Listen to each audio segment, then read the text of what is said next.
Hello, ladies and gentlemen. Welcome to yet another season of the NECC. I'm McCready. Joining me today is the wonderful Wes or Wilku. I'm still not really sure how to pronounce it. How do you say it, man? It's Wheelku, but everyone says Wheelku, which is totally fine. It's like such a subtle difference that West is good enough anyway. So. All right, fair enough. I mean, I can't really complain with that. Makes my life easier. Makes your life easier. We're all happy, but we do have something that isn't going to be easy. We've got a very big lineup between two heavy-hitting teams so far in the Challenger division, don't we? It's going to be Murray State Gold and Lebanon Valley going up against each other. Yeah, I don't know if we have the rosters if we're able to bring that up. I don't know what visuals we have this season. I think we do. We've had it for a while here. So Yeah. first one is Murray State Gold. They have multiple teams, so I just want to clarify what team this is. This is the gold team. Last season they had blue and gold. I don't know all the different teams they might have this season, but gold certainly been the forefront for their school. They have Noodles, DNA Plays, Dual Shock 4, Bravo, and Nikki Jams are the main lineup here, as you can see off to the side. The top person, Noodles, who's been around for a while, we've become familiar with the name. They are a senior. This will be their last year playing C. Yeah, it's always a shame when you have to see team players just head off, but you get to see some more fresher meat coming into the foreplay, and that is what we're going to be seeing over on the other side with Lebanon Valley. They do have a couple of these fresher players coming through. I'm looking mostly over towards Plexios and Emporium. They're coming through as freshmen. They got a couple of sophomores up there as well to just kind of round the team out. I remember you saying quite earlier, Wes, about how DJ, yeah, Davis It's Davis. TV. There we go. Yeah, just took a little second. Davis TV, he's been around a little bit as well, and been one of those mainstays in the roster today. Yeah, sophomore. So last season, we did definitely see them playing. And these teams have some history, right? Oh If we yeah. look back, we look at Murray State Gold. I just actually refreshed myself on this just to double check, but they did win their division both seasons. So both the fall and the spring, they had won Mm, in the playoffs, everything. So, and they were already in, I believe, this same division.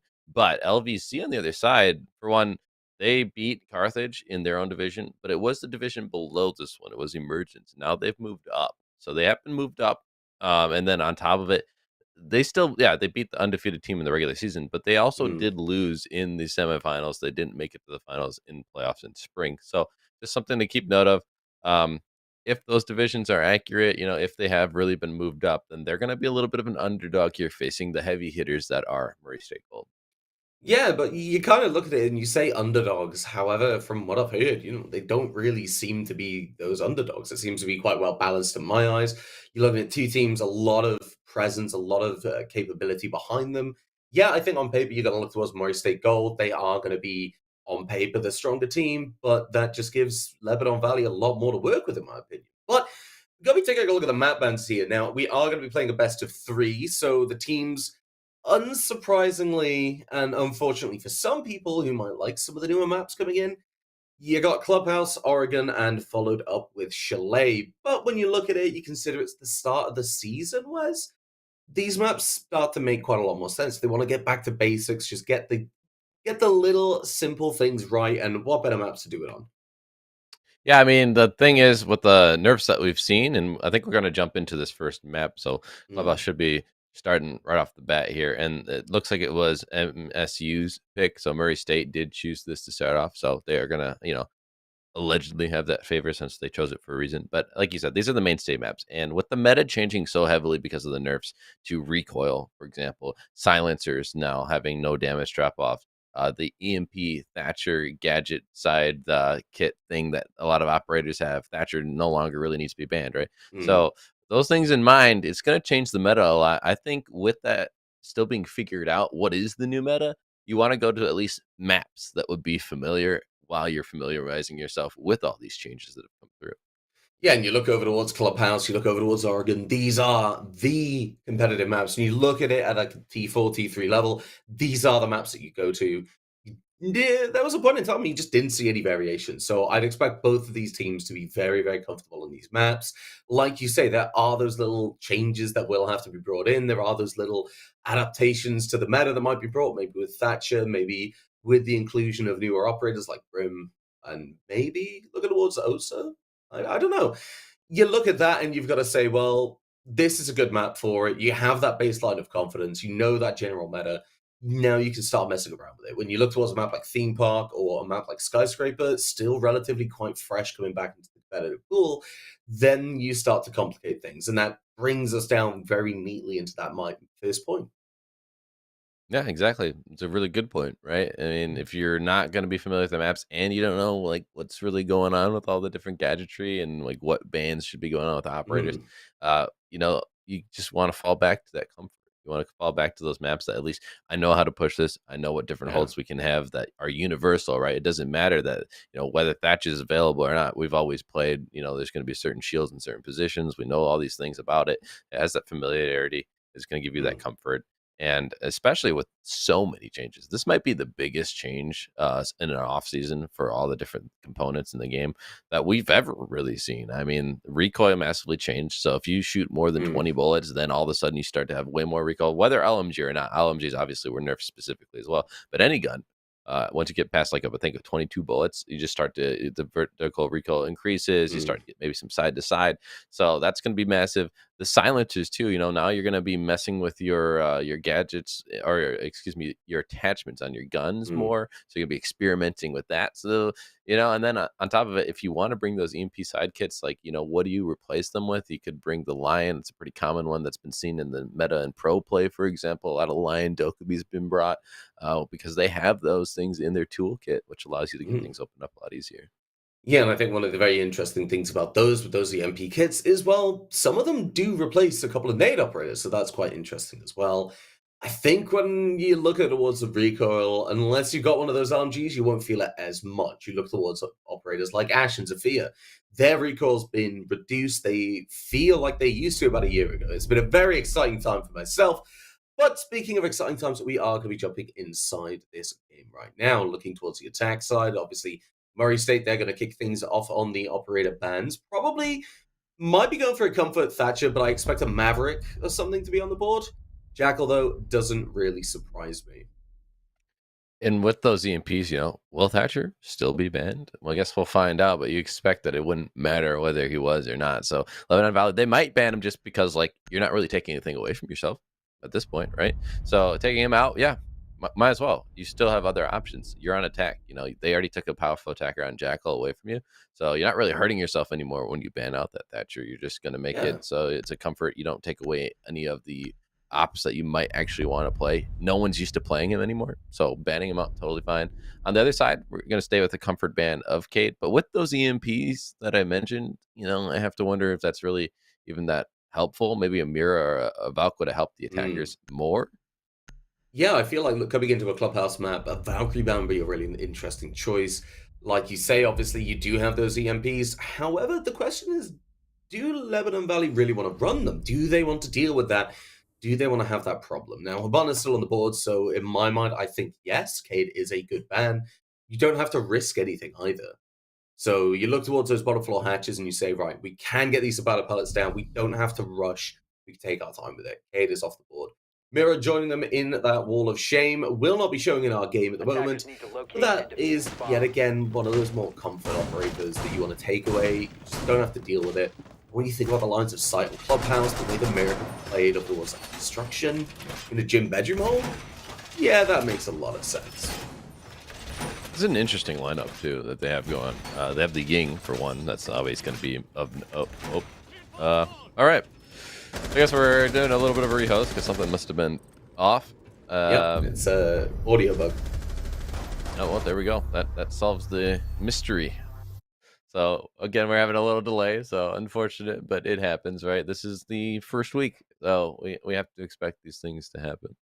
Yeah, you really do. But I was enjoying the theory crafting, so I'm not entirely upset about this. I mean, we got a very slight little look over towards that attacking and defensive lineup. They went for a CC hold.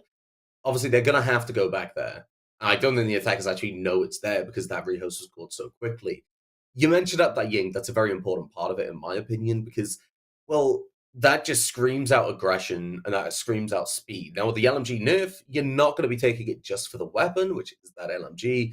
You've got to have a plan behind it. So I expect Lebanon, they're going to want to come out of the gates fast, hard, take that early aggression, take that early round, and just set the pace for the game. make MSU close in on yourselves. And I feel like that's the game plan there. They want to show that they are the heavy hitters. That could be it. The other thing too is it does bring smokes. So if they don't have any bulletproofs, to see that, you can try and smoke Mm, off and block off the sites from main stairs, rush yeah. in after you get the wall open, try and get a plant down that way. Some other things that they had the Maverick, so they're pretty much guaranteeing themselves that wall, right? So you don't have to worry Mm, about trying to get rid of the bandit who might be bandit tricking. They did have a bandit, right? They also had the mutes. So they had definitely the gadgetry to try and deny that. So the Maverick's there to circumvent it, at least give you, well, he doesn't have he has flashes now. He doesn't have nades anymore. So that is something mm. to keep in mind as well. So he can't just like do the whole make a hole in the wall, throw a nade through it, which I never was like a huge fan of in the first place, but you don't even have that option anymore. So you can Maverick trick still, but they brought the thermite, so I feel like that would be kind of an interesting choice to make. Yeah, I feel like you would just go for that bottom line on the CC wall, and you'd say, right, well, let's hold out for any bandits, hold out for any mutes, get the utility, get that wall open. No messing around, no drawing smiley faces in the wall, just business, get it open, get moving. Honestly, though, you look at that, you bring the Maverick, you speed up a lot of things. Like you say, you don't have to worry about the EMPs. You don't have to wait about the timing. Because those EMPs, they do not last as long as Thatcher EMPs.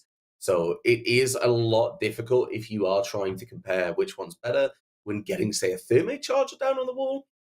But with that Maverick, like I said, you don't have to worry. You open that wall, you get it done. You rotate over to construction or you rotate over to garage. Bringing that Hubana, I expect it to be more towards construction. You get that wall open, similar time. You could really start to speed things up. But we've only seen 30 seconds of a game that was rehosted immediately. The real question is, where are we going to move on from here? I mean, in terms of winning the first round, how do you feel like that's going to have an impact? Well, the other thing too is like we're talking about all these operator pigs, and it's good to have like an idea of what the initial Mm, thought process was. But like they're still like they could still switch. Attacker repick still up. So I mean, the attackers don't have to worry so much because they can just change their mind on a lot of those picks that we had just broken yeah. down, which is funny, but it happens. On the defense though, I do think they have to stick with that lineup, right? So they're gonna have that mute, they're gonna have that bandit, they're gonna Mm, have the Aruni, excuse me. So a little bit of what their setup is. They're going to have to go to that same bomb site like you had mentioned. So CC not super favorable. It has been an attacker sided kind of meta the last stage, and now we're going to a mm, place where like we're still figuring it out with all those changes that we've talked about a billion times now. yeah. So like, what's going to happen here? Well, the win rate was already bad. I don't feel like the changes have really favored the defenders, so it is an interesting choice to see them go to that bomb site of all bomb sites. But maybe they just this is just testing it out. We'll just throw our worst bomb site at them, and then if this Mm. doesn't work, we'll rotate to a better one. Yeah, I mean, looking towards how Lebanon were kind of inching in that drone phase, with that aggressive play, I'd say maybe chuck a sense in there. Now, we haven't seen much of sense in the competitive scene because it's not an operator a lot of teams have taken to. The recoil hasn't been that favorable for a lot of people. Come on with the ACOG can make it a little bit difficult. And I don't think people really feel like they get much trade off with that gadget. I feel like, get that wall open, you have somebody covering rafters from the breach. You have somebody covering from the radio window, looking over towards red stairs. You have a sense on that wall. Get one of those Roteros in. Set up a wall covering cache. Now they know they need to see CCTV. They need to see for yourself. Sorry, CCTV is a bit weird. They need to watch you apparently as you go for the plant, and they will try and see for you. So that's where you might have that player playing down below. You can get very aggressive. It can be risky, but it's something I do want to see a lot of teams take forward to. And Lebanon, if you're watching this, maybe humor me just a little bit. I mean, the drone work would be. Do you really want to dedicate someone below, or do you just have a drone watching for that C4 to come through? Perhaps. The other thing that we haven't talked about too much, you mentioned it a little bit, but that garage control is going to be pretty important. So I'm wondering what are they going to do to get that control in there? I mean, they have the hard breach clearly necessary to get the garage walls Mm, open. They can circumvent the mute jammers that might be on there with the Hibana, and then getting some utility over. Um, they have they had ooh, what the heck? I am blanking on her name. What's the girl with the clone, the Gemini clone? Why am I just blanking on her Yana. name? Yana. I always blank on Yeah. her too. It's always her. She still has nades. Yeah, they took away Yana's Gone 6, yes, but the nades are still there. So if Mm, they needed to, they can still throw those over after they make like a Hibana a hole up top. above the mute gemmer's radius, and then clear that out if they had to, right? So there's still some of the old school ways of clearing some of the gadgetry and getting those walls opened up. But then, even then, like you still have the person on rafters that you have to clear out. It's like, Mm. what are they going to do? They didn't bring a capital, right? So that's not the fire arrows aren't going to be there for them. They have limited number of nades. You've talked about that. The nades have changed. Like a lot of nades were Mm. removed, right? You have Yana, you have Glaz, I think still has his. You have Sledge, and I think there's one more operator who I am forgetting, but that's it. I think there's only 4 operators total that have nades, so you're really limited on how many nades you can bring these days. Yeah, and it's one of those where you've really got to be careful with how it's working. But we are going to be jumping back into the game, hopefully for the final time in his first map that has been struggling a little bit to get going. But, hopefully here we go. Attackers need to locate and Moving back over defuse towards that as many bombs as they CCTV can. site, like you said, those operators have had to stay the same. They do have that smoke, they do have the Aruni, the Jaeger, and the Bandit. I feel like these are the big operators to bring onto the Bandit. Obviously, combined with Mute, gets that denial onto those walls. You have the Bandit charges, the C4s. Jaeger has that gun. That gun is coming back. It's been a very exciting Yes. time for me, whereas Ash, Zafir, Jaeger, the guns, they're all back to where they were about a year ago. I love playing it. It has been a beautiful bit of nostalgia for myself, and I'm very excited seeing some of what some of these gunners can do. Now, we know a lot of these players can be absolutely cracked. I mean, the collegiate scene is asleep of some area, I think, in NECC. I It is believe so too. incredible. Yeah, it's really cool. I don't necessarily expect to see incredible innovations necessarily. I mean, you could, but just historically, we haven't necessarily seen those. But we do see interesting plays based on the skill level, right? Because even at the lower levels, a lot of setups require you to have a certain skill set mechanically. Sometimes they don't have that, so then they have to go for some different odd approaches because of that lack of skill that they might not have. They can't hold certain positions because they just they don't have the gun skill for it, or they try maybe and die. So, I mean, it's something to keep an eye out for. The might be different approaches to this gameplay of that skill level difference. Oh, well, speaking of different approaches as well, like you said, they do have that player trying to open that garage. They open it a little bit. They try and get the nade to take out the player of DualShock. Unable to do that, they will be able to escape, but the damage done to DualShock under half HP with a minute left on the round. But Bravo is going to be there to avenge it. A deposit for later in the round, yes, but you do have to try and cash that in pretty quickly. DualShock will be able to get this bandit trick off. Catches that wall, takes away those Savannah pellets, and leaves Plexios in a very difficult position. Mr. Dave is not aware of his positioning outside. Clearly, just didn't realize the angle was there and available for the Raptors player and gets taken out. And that sucks, man. That's your nades and your Yana clones gone. So I mean, there's a Runegates. Those Yana clones, the Geminis, are perfect. Clear out the Runegates. Now you have to use other utility to shut those down, and then they'll of course be reactivated later. But you just want them to have that clear, safe way in, so you don't have to sacrifice health to get inside. This breach, because it was above, right, a little bit with the upside down rappel, it does leave a little bit of a vault there, so it's gonna make it a little difficult for these attackers to get inside. Yeah, the utility is going to have to be on point, as Bravo will take a little bit of damage from the breach. Now, that Ayubruni has to hold those two angles. This opens things up for the attackers, but Bravo's looking exactly where they need to go. Nicky jams as well, but Bravo's on for a third, and DNA closes things out. Murray State, a very decisive first round. The breach got opened, the players pushed in, but the defenders were holding the exact angles they needed to, and knew exactly when to strike. Really good job. Flawless, right? So they come out, they hold down the different angles they wanted. Like I said, they maybe were going to go for that Ying play to try and clear out things and smoke it out, try and get a plant, but it didn't really work out in a lot of facets of this round for LVC. They didn't get the clears that they wanted, right? The opening up of the garage walls didn't really work to the standards that they were hoping for. Yana dying early really did not help at all. That's your nades gone, the only nades on the board. So it's a lot of your destructive capabilities not available. And it's one of the more experienced players that you do have on the team, isn't it? Exactly, yeah. That like you said, an experienced player off the board. So now you're left with all the other people trying to collect the pieces. The other thing was again, like we mentioned, that breach was not perfect, right? You had to hop over it. That's just a little bit of a sound cue. It's also a little bit more time taken to try and get Mm, inside. And the other thing that I didn't particularly like about it was one dimensional. You know, they didn't get garage control. They only had someone on the window on the other side of CC. That's it. yeah. They didn't do construction push. They didn't go up main stairs. They didn't do anything to pair with it. And so they were just thrown into the meat grinder. Yeah, and for the side of MSU, it's a very simple thing to hold those positions. Like I said, the big player there was Bravo, holding that Rafters position. You can watch the garage door. You can look all the way down to Secret. You can even see outside the breach, which is something we brought up during that round.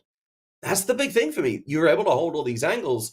That's when you want to start contesting it. Not earlier like Mr. Davis did, but that's when you want to start contesting it. You have a player down in garage, you have a player on the breach, you put the pressure on that Raptors player, you take that control. Or like you say, you rotate around. You gotta have that second element, otherwise all the defenders can just converge.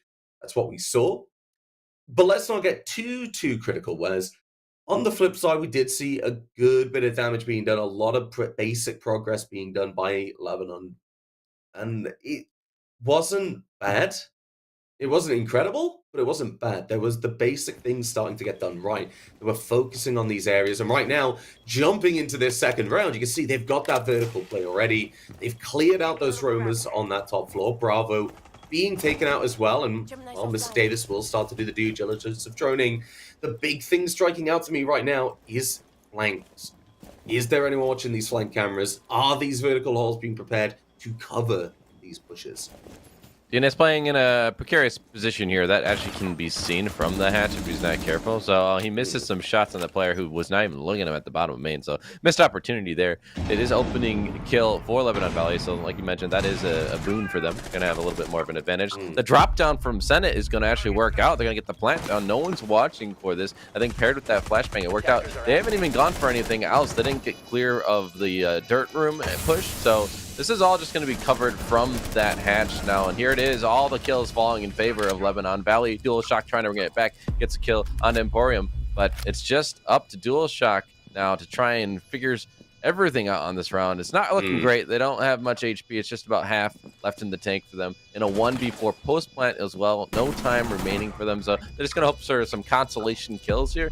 But if they play this smart on the side of Lebanon Valley, it's a done round. They have the vertical hold from above, and then maybe even some players down below holding different angles. So it's just going to run out on time alone, if not the body getting found here. So it's just a matter of when they lose the round, and that's just going to end it right there on the time. Yeah, like you said, that round was gone pretty much as soon as that refrag came through from DualShock over towards the main stairs from Moto. I think the big thing for myself here from the side of Murray State is DualShock in that situation, you want to be playing for the vertical. Lebanon, they held it very well. They had those players drop. I think personally they should have gone for that clear or maybe a push towards Moto or blue. Have that player in blue, cut down any rotation, make sure that the players of MSU are stuck. You don't have that player above. But they did. DualShock was available and could have gone and contested that kitchen, could have been able to find those frags. And the vertical work, it's been done for those attackers. They have the angles to watch. They can see exactly what they need to. So going down the main stairs, I don't think was the play. You get that pick, race back upstairs.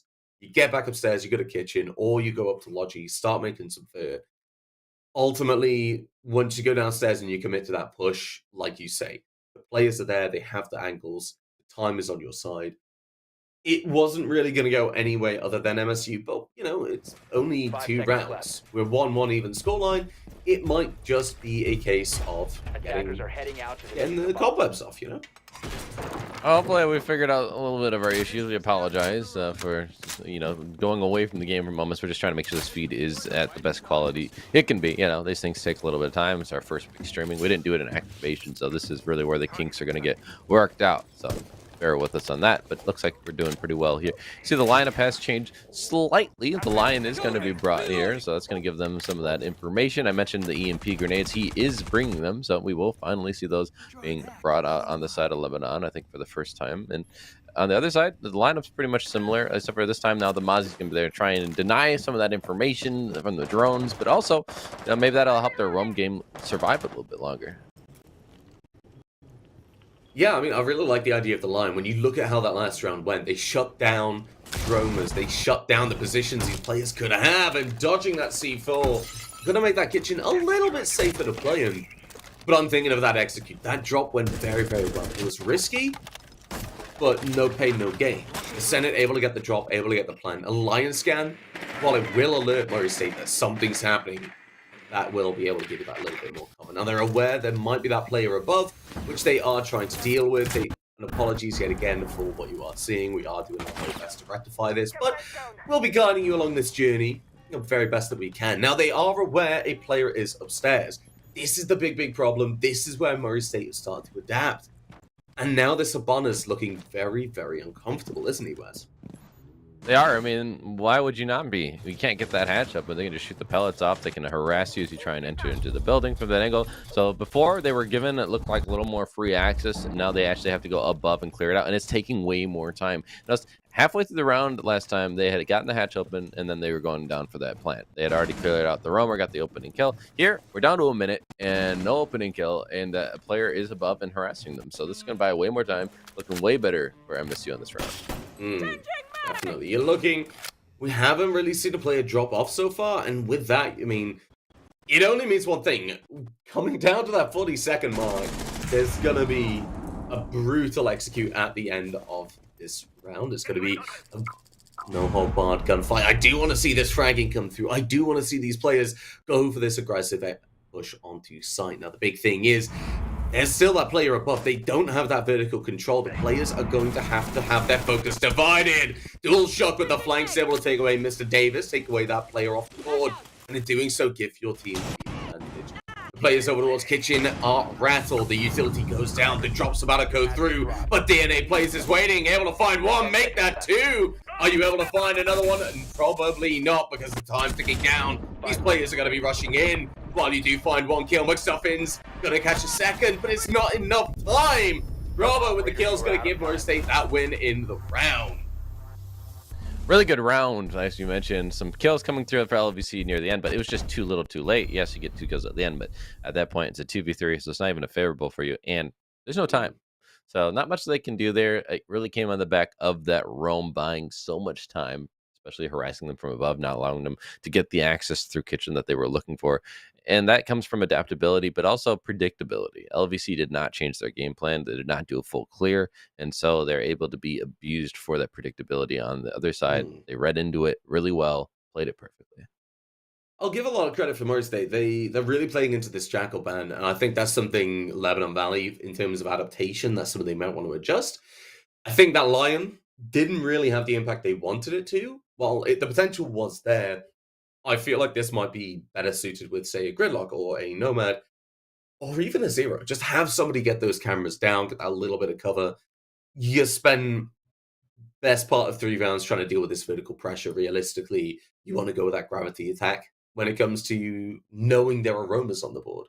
If you know there's players there, you have a player pushing main stairs, you have a player pushing that hatch at Logi, you force them out. You do not give them that amount of control, which, like you saw, Wes, was a very, very dominant part of the round and how it played out. LVC, the small things. I mean, I don't want to say it was a bad attacking round. They were able to get that down to that 3 versus 2 situation. It was just the time. It didn't feel as clear cut. I mean, there was good stuff in there, but it didn't feel refined and polished. It's kind of like an uncut diamond, It felt, I don't know. It felt a little rushed, perhaps, is the best way to think about it. It didn't feel like, a lot of times you do a full clear for those roamers. At least kind of like a half, you stick to one side, clear that side. Definitely top floor a little bit needs to be cleared out or droned or something just so you have the information. And they didn't really do that. So, I mean, I don't want to criticize too heavily, right? Like, I get it. It wasn't that bad, all things considered. But again, they went for the same push as before, and it's really just a straightforward push. And it might work once because you catch them off guard. It's fast, right? You get that hatch open, you drop, you go for it. Bam. With the flashes, you're covered, Mm. and then you get that plant down. It worked the first time, but you can't really rely on that to work a second time. That's not like a full strat. That's like a little pocket strat you might throw out and catch them off guard, like I said. But I'm not surprised it didn't work the second time because you have to expect a team, especially like MSU, who has won in playoffs in Mm. their division 2 seasons in a row. All of last year, they'd won both times. So, you got to respect them and think that they're going to be really good at adapting to things like that. Yeah, I mean, and on the flip side, obviously, we've got to play devil's advocate. LVC, they do have that potential. Like you said, they have been able to get promoted through each division, if I'm not mistaken.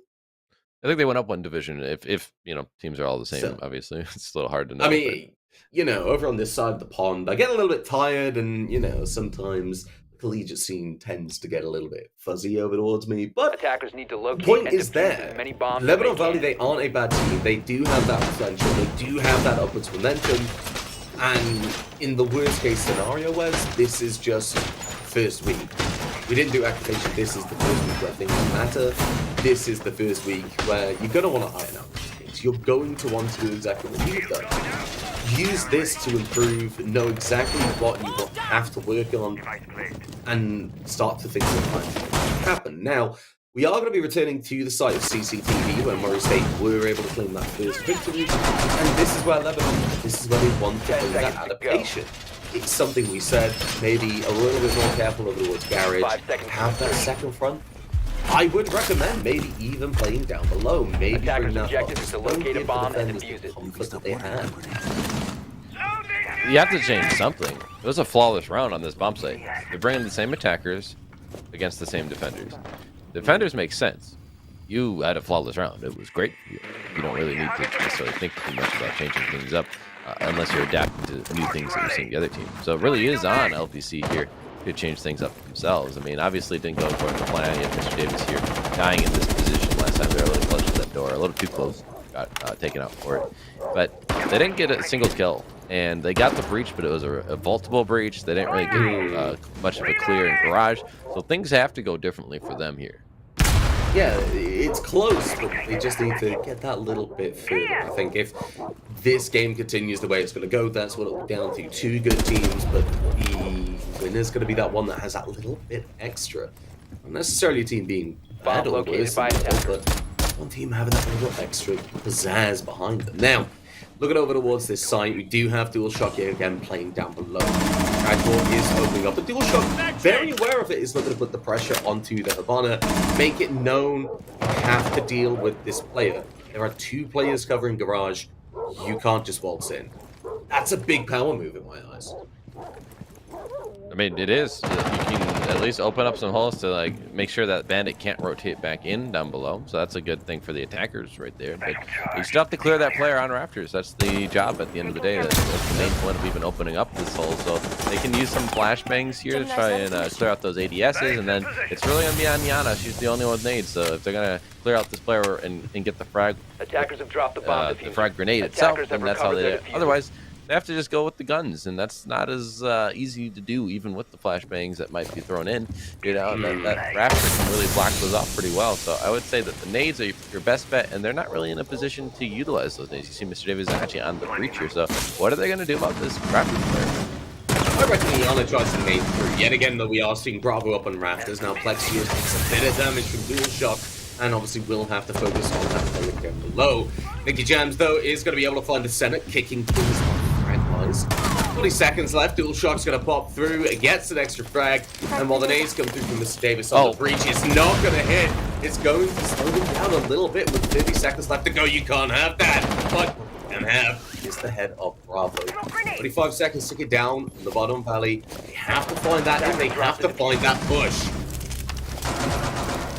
DualShock getting a double here. Pulls out the pistol to finish it off. It's all on Emporium, and they're in a 1v4. They have the Incandelas to try and make something happen here, and they do get a kill off of it, but there's so little time they have to just go in and hope the frags are fed to them. It's not. Real ending that round, and it's another victorious round on this bomb site specifically for MSU.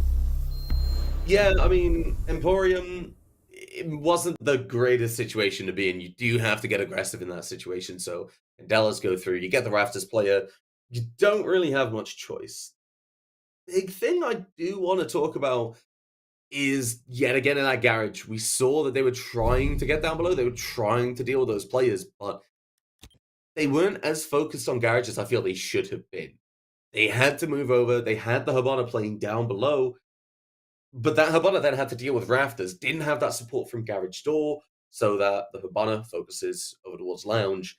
You could deal with the bandit. They had the player focusing on Bravo, so Dual Shock just pushed through, found that frag, backs up, is able to find a couple more when you retake that Rafters position. In doing so, that left a lot of holes in the lines of Lebanon Valley, and that's where Murray State were able to take that round. They took control. They were able to take away those key parts of the attack.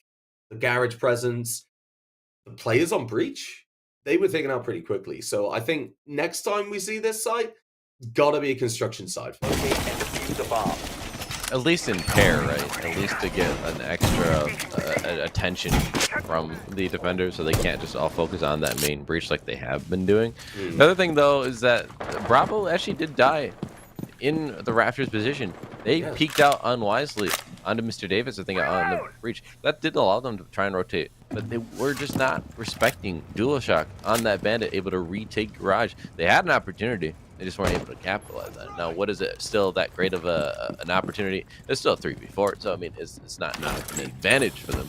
But they still had an opportunity, like I said, and it just didn't come to fruition. Now, we'll see what they're able to do on this bomb site. We haven't seen it yet.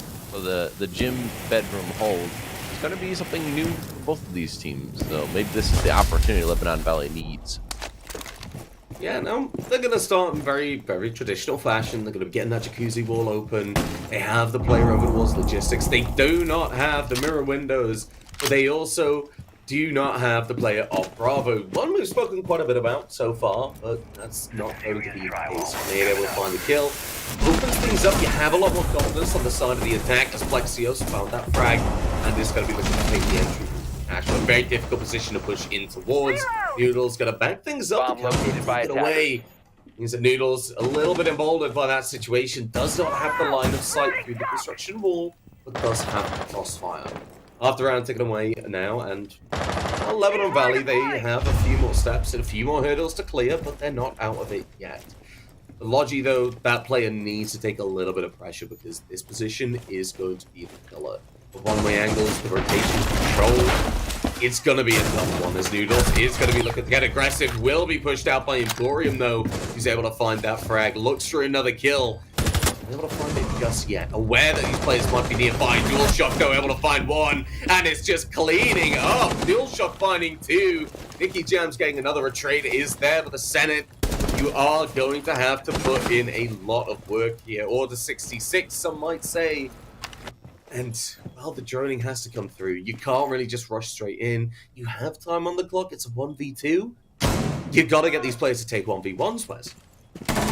Dual Shock's going to go for it, giving him the opportunity to get that first 1v1. Flash comes through. It's going to allow them to actually push in, but there is a bullet trip that should have solved them, but it didn't give the call out. Somehow, though, doesn't get that kill on the DNA, missing a little bit of the shots, and Dual Shock is there to finish off the round with the 3K being massive for the team. 2 rounds in a row. At the very least, we've seen him also pop up in other rounds. It's just the DNA show here. Yeah, unfortunately there for Lebanon Valley when they pushed in that construction, that was all going well. It was just MSU decided at that point it was time to strike. They got aggressive. They peeked the windows together. And there was a lack of refrags coming out from Lebanon. They weren't able to be in these positions where they can catch these players off guard. They had a player in cash. Defenders, protect your bombs from being defused by attackers. As soon as this player in construction falls, I'd say that player over towards cash, with Plexios. You want to get aggressive. You want to start putting that pressure over towards construction. Now, I might just be saying, all right, it's the aggression show. In the side of Lebanon Valley, they might be saying, well, we don't want to overstay our welcome. We don't want to get too aggressive. We don't want to give them too much to work with. Unfortunately, that is exactly what happened. Very well played from Murray State. They took out the players. They took out big problem areas. They had that player in CCTV take out Emporium. They had the player on the Doozy. One of them taken off. Very, very well played from them. They played that one Attackers are moving out to locate the now bomb. they're going to return to that bottom floor.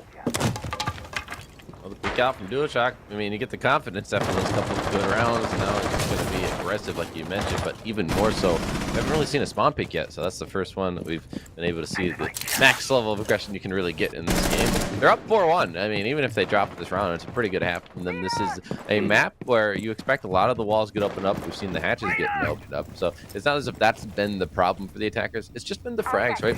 A lot of it comes on a lot of swings of momentum and a lot of frags falling all at once, and not in the favor of Lebanon Valley, unfortunately for them. That's just the way that the game has gone. There's been these massive swing arounds, and it's been on the back of a few flanks even, especially, where they're just getting caught off guard. They might even have a man advantage or something, but then it just falls apart so fast. They're not able to really do anything. It's so late in a round as well. There's no real chance of recovery for them. So if they can clean up just a couple things, you know, they have shown glimpses of maintaining or at least having an advantage. You see the shots from above, and they're gonna actually get down. So Plexios, while they are damaged, they've actually gotten that down. Once they're able to confirm that, they're able to get this kill, and DualShock will no longer be the menace they've been these last few rounds.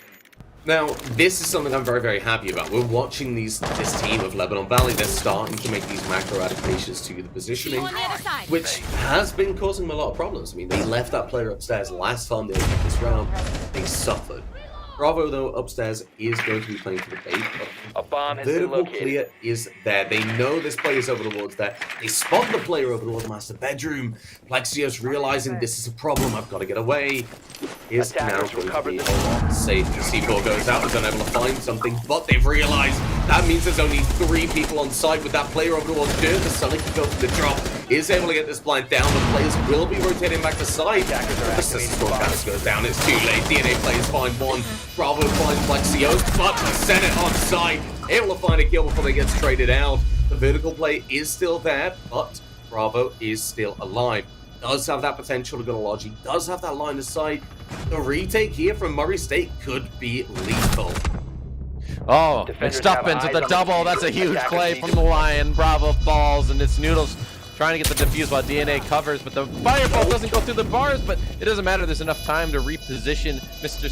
McStuffins does get a 3rd kill now on the round, and Mr. Davis can clean it up on that last player, DNA. It was so close for MSU on the retake, but they're just not quite able to do it. Those last 2 players pulling off the clutch in the 2v4.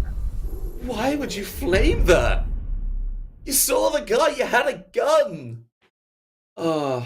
I'm nitpicking a little bit, but in my opinion, if that was like a half a second later, that's a defuse. That's a round win. So quite lucky on that one, I've got to be honest. But very, very well played, especially from McStuffins. That flank watch was there over towards that corridor. I feel like Attackers need to MSU, they locate and could defuse have as many gone bombs as they fully can. commit if that vertical play. It's 2 this, 2 situation. These attackers are focusing on that diffuser. You've got to be fast, but you can make it happen. Even if you just send the 1 player on the retake. Otherwise, you have exactly what we saw. It was just players coming up to the hatch, shot down the round. Very happy that they went for that vertical play, Attackers but have located a bomb. is it too little too late? Cam You know, in we're in position. that side swap now. Lebanon Valley, they are defending the very site that they've just attacked and won. How are they going to play this compared to how they would have attacked? 10 I mean, seconds obviously, left before bringing insertion. out that Falcon operator we haven't seen so far. We'd find out, right? Such a powerful op. That's so much information it can be fed to you. Another op we haven't really seen is the Goyle. So that's some fire canisters that can be placed down. They burn for quite a bit, have a decent radius as well. So that's going to be a time burner right there for the side of Lebanon Valley. That could play a huge factor later in a round, especially. The other thing that we haven't seen is someone that has been banned many times in Pro League in recent memory, and maybe even more so now, is going to be that knock. You know, you rely so much on information on those belt cams that we were just talking about. Knock isn't seen on those cams, so that could be the dagger that MSU needs. Now, we're going to be nitpicky about something. Just to go back to the last round real quick, they could have played the 4v2 better in the defense. I just want to say it because it's a learning thing right now, and I just want to be a little educational about it. They had that player of the alibi, and that was DualShock. They have a shotgun pistol. They could have actually gone above the hatch where those players would have been holding on above the hatch to try and stop that defuse, and they could have, like, you know, kind of double agent them and have a vertical on a vertical. But Imperium's going to get that opening kill onto DualShock, the one that we've been talking a lot about, but they did get the hatch open, so they've at least done their job before they die. Yeah, and they do still have that thermite on the board, so they are able to go over towards Moto or Stock and get those hatchets. Now, something we haven't really seen on this attack is that third dimension. Now, Plexios is able to find Bravo, will find another player to be added to the hatch. It opens the hatch, the verticality is there, you can look towards Stock. But this is what I wanted to see. Murray State, they have that extension, they're looking towards blue. They're not looking at just dropping the hatch and controlling the main stairs. They want that second angle, they want that overlapping field of fire. This is starting to line up as a very good game plan for Murray State. The execution, though, I'm not as confident about at the moment. 3 players on the board compared to Lebanon's 5. They know these players are there. C4's going to go out, but they're on top of the desk. So you have to wait for the drop. They know that they're down below. C4 goes to rush up, isn't going to be able to find a kill. Suddenly, that's going to be like a dinner bell at that 1 minute mark. The knock walking down the stairs. Realizes he'll trigger something, will give away the position. Well, you've got a couple of nades. You can, or EMP, sorry, you could hit that utility. You could go for the push. You could get that triple wall open. That is what's going to be taking place with the Senate. Holding the long corridor rather than pushing up to the ash wall. Is it going to be able to take out the thermite? Officer Goyo's shield, Mr. Davis will go close for the kills, able to find it. Takes away Noodles, takes away the chance of a push as DNO gets felled as well. And with Plexios able to find that second kill, Nicky Jams is in a little bit of a jam. It's one, but there's a lot more that needs to be found and not a lot of time to do it. 20 seconds remaining in this round for Nicky Jams on that knock. The play did not pay off. I don't think they're going to be able to win this one out. Not trying to be offensive here, but that's just not enough time, Even if they could get these kills, it's just they can't do it. No time. So McStuffin shuts down the round, but the real problem there was losing bodies early for MSU. They were going to be in a huge disadvantage from that point on. You mentioned the EMP grenades at the end there. They could have thrown those into some of the wubs, the Malusi Banshees that were lying around the bottom of main stairs there. But even if they did that, there's just not a lot they could do. They would have had to pair it with a drop through that hatchet kitchen, which isn't the greatest crossfire. So at that point in time, they had already lost the round. It really happened early on where they had been in such a deficit. They didn't clear out the roamers fully. Things did not go according to plans. It looked like they had a decent idea strategically, right? Let's get the hatches open. Got the right utility. We even got the main hatch open in the kitchen, but from there, it just cascaded against them. Yeah, I feel like that's something we're going to see quite a bit in the teams as we still kind of feel out where teams are kind of sitting on that leaderboard is what teams are going to have that little bit extra edge, that little bit more coordination. I mean, the best way I've heard it described is a lot of teams, they know how to get to A to B. They know how to get to that situation where they start to get hatched, where they want to get hatches open, they have to go through all these drone clears. But when it comes to getting hatches open and getting ready for that execute, a lot of teams start to trip up. I feel like that's an issue Murray State have. It's going to be one they're going to want to rectify very, very quickly, though, because yes, you do have that advantage, but now Lebanon Valley, they've closed up within 1 round. You've got to be in the driving seat on that tank. You've got to be getting aggressive with this, and dual shock 4 is going to be listed. See you any time. We'll start on the matrix off the wall. Fortunately, though, isn't going to be able to hit it. We'll be relying on Bravo to get that cover over towards red. Don't able to find the field just so far, but the important part's done. The utility has been got onto the wall. The distraction has been done. Now, Murray State, 40 seconds off the clock, they can look towards that second line of attack. The question is, though, are they going to? Where is it going to be? Are they going to be able to find that entry pick? Well, we're about to find out. Well, the double ADS Wamai combo, right? Where you're so used to it, that player Wamai is going to be in the rafters. They did take away the 1.5 on the MP5Ks, both on mute and on Wamai. So if you're wondering why maybe you're going to see the AUG played a little bit more on Wamai, well, it does more damage and they have the same scope now. You might as well. And the damage drop off, like we mentioned, that being on the silencer. So you'll see silencer spot here, and that is exactly what we're seeing from the Wamai. So just to give a little information on why you might be seeing things a little bit different than what might have been the old standard. Emporium, though, is going to take a lot of damage. Half their health is gone. They're still alive, though, so they have that power position of Raptors. Plexios, though, it is given away by the phone calls. The Senate is also going to be down at the top of main. That's a power position. If they're aware of this, they could push up, but it doesn't look like they are. So Murray State not going to capitalize on some of these positions, and actually Emporium is going to get the opening kill on the Bravo, despite the down and the damage on those 2 players. Now, I'm very excited about Plexios actually being alive, because like you said, that Dokkaebi call did give them away. However, that's not necessarily a bad thing. This is something we spoke about. They know they've got to deal with this player down below. They know they have to deal with this roamer. It's something Murray State took advantage of a number of times. So why don't Lebanon Valley do exactly the same thing? Well, they are. They have that roamer down below. They have that MX Storm. Able to find that pick. Will take dual shock 4 off the board over towards Garage. And also, you're going to have a difficult time pushing. You do have the shield to take the gunfight on, but they work both ways. Now you are going to see them getting aggressive. Plexios down below with that shotgun. Going to look for that kill. It's on the plan. Isn't going to be able to do it, but it gives them Emporium enough time to get over, get that organ, get that frag, and take out that planter. DNA Plays does have an answer, but time ticking down. Plexios on the hunt. Smoke grenade goes through and gets another. Lebanon Valley, a very decisive round to start off their defensive side. Yeah, that is going to even it up as well. 2 in a row. They have to go to that third site, probably gym bedroom, and maybe we'll see bar. Doubtful, but it would be fun. But you're right. 2 dominant rounds in a row. It's interesting because we saw some good plays from MSU. They seem to have that control, and now that the sides have flipped, they look a little lost on these attacks. They don't seem to know exactly what they want to do. They're pushing from a lot of different angles, which is different than Lebanon Valley's attacks. I'll give them that, right? You did see some players actually pushing below, getting some damage on the player on main stairs, downing them. But a similar problem did occur for both teams, which is that Raptors player. Both teams seem to struggle when it comes to clearing out Garage. And if you're going to go for a main breach take, that is a position you cannot afford to leave in the hands of the defenders. So, like you mentioned, you really need to start maybe optimizing the push by at least pairing it, if not going for a direct execute through the construction area. Yeah, I mean, at this point, you would look towards it for both teams, say, well, you want to refine the garage, 10 seconds or you left. want to look towards construction and maybe a combination of the two. Entirely up to you. 5 However you seconds want to do it, it's got to be done though. Now, gym bedroom, we're seeing a pretty standard setup. Attackers' We are objective seeing is that to defuse a bomb. construction being used as a deadly line of sight.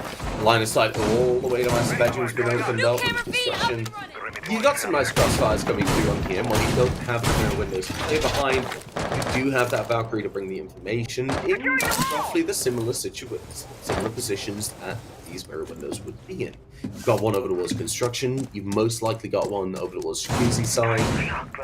I feel like Murray State, they've got a big ass. They've got to bring the momentum back now. They've been broken even, but they do not have an advantage anymore. Rotation of the shield, but that is a pretty common spot for it to be placed down at the top of the main stairs there. They're doing the classic extension out into the cache room. We see a player on the rappel of Jacuzzi, and feed interrupted for a moment there, but you do see that that is dual shock on the Twitch theft too. Still shreds, you know, you have the 1.5 on it, so it's a decent scope. So they're just gonna be sitting here, I think, just kind of buying the time now that the wall has been opened up, waiting for the rest of the push to get going. And they have to really decide how they want to take this. They either have to clear out those players in cache and start pushing through there, or they have to do kind of like a hot drop down through the hatch of Lodge. You maybe pair it with a jump in through one of the windows, either in the gym or bedroom, depending how they want to do it, how desperate they get. The ideal thing to do really is clearing out that player in cache, and I just haven't seen them do too much over there yet. Yeah, I mean, I feel like construction, that's the big thing with this defensive setup. I mean, it's structured like a cake. You know, you gotta have a layered cake. You go from the top to the bottom. Every single stage is something Lebanon Valley have prepared for from most states, they are going to be prepared for this push in construction. They're going to be ready to push Juicy. There are plans for it. There's rotation plans. There's fallback plans. And right now, there's going to be a very aggressive move, taking quite a bit of damage, not doing so much, but making it aware that this player with the SMG-11, the shock of the C4 is there. Bravo, though, playing down below, might have a very powerful presence. The IQ scanner as well. And with that knock, getting that jammer up, the presence on the windows, they might be trying to sneak up those main stairs. They might be trying to get in close. But so far, they're just going to be taking their time, getting that little control, maybe do a bit of upnading. Time ticking down, though. They've really got to have a player ready to go in for that push. Now, a bit of damage will be done onto the Senate, but it's the C4 is going to have a big answer. Noodles taken off the board. The diffuser taken away as well. Nobody nearby to pick it up, and Mr. Davis will be able to compound that advantage. Picks up another kill. 20 seconds down on the clock. This just got a lot harder for Murray State. Nicky Jams will find one kill, but will you find another four? Or the diffuser? No, McStuffins is there to find that player. And as we see the DNA go down, McStuffins is going to close things out.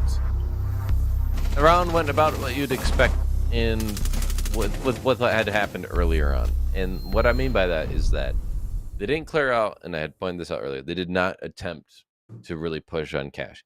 The only time you saw it was that knock very late getting the kill, right? By that time, it's way too late. And my question really is, and this is as someone who I coach too. I'm a fan of the game. So I say this with no malice, right? I simply wonder, that's one of those things that you want to train out. Attackers need to locate and defuse. You cannot let them waste that much time.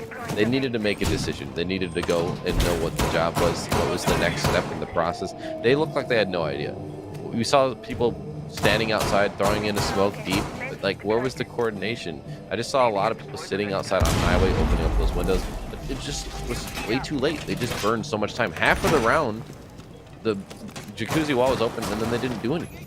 They have to make decisions and actually start moving together. Otherwise, they're just sitting around wasting time. And then they have to go for those last-ditch efforts at the end of the round like we just saw. And that's where you'd be looking towards your IGL and maybe some of your support players, shot callers, to start really trying to wind the team in and just at the start of the round say, okay, they're here. They have these possible players playing these possible positions. So this is what we're going to do. We're going to go to Logi. We're going to go over towards Cash. We're going to clear it out. Then we move towards the structure. Then we move towards the site. Then the window players and jacuzzi players push through. But you've got to look at it in a different light now because it's a different round. Lebanon Volley, for the first time in this game, have taken the lead, and DualShock is very much not happy about that. Will be jumping in, will be trying to deal with these roamers. Very much aware that with this vertical play, you've got to take out this top floor plays. It's something that team relied upon on their defense. And in my experience, a team that will do something in their defense will have a counter for it. Emporium, though, will be able to kick things off, finds that first kill for us to take Bravo off the board. The sledge taken away, the nades, the sledgehammer, the beautiful weapon of the LED5. Lebanon Valley, they have prepared for this roam clear, and Plexios, though, isn't going to be able to find that kill. Really good shot from Nicky Jams. Oh, the DK DualShock. What are you doing? Oh, man, that hurts a lot because they had just evened it up, and now man advantage is back in Lebanon's favor, even though they did nothing to earn it. It was simply a misplay from Murray State. And now they're in a 3v4. It's not a great position. That's some vertical play that could have been opened up with some of those destructive capabilities that Nicky Jams had in their pocket with all the gadgetry that Sophia has.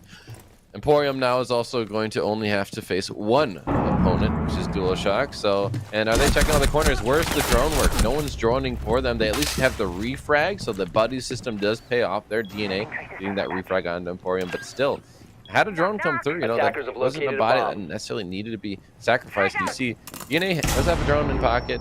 Noodles has a drone in pocket, so they could have been utilizing it. There's no rush here. There's still over a minute remaining. They're just playing, I think, a little bit desperate right now, where it's not actually needed.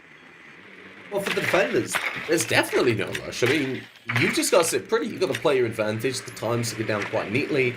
They don't have any clear entryway onto site. They do have that presence over towards blue, but they are going to have to deal with the generator player.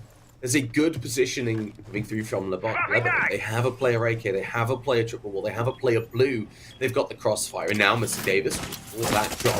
And Malusi Banshee will be called out, and you will have McStuffins covering that angle. The DNA player is going to have a very difficult time, but Noodles, though, is going to be able to make life a little bit easier as DNA plays finds McStuffins.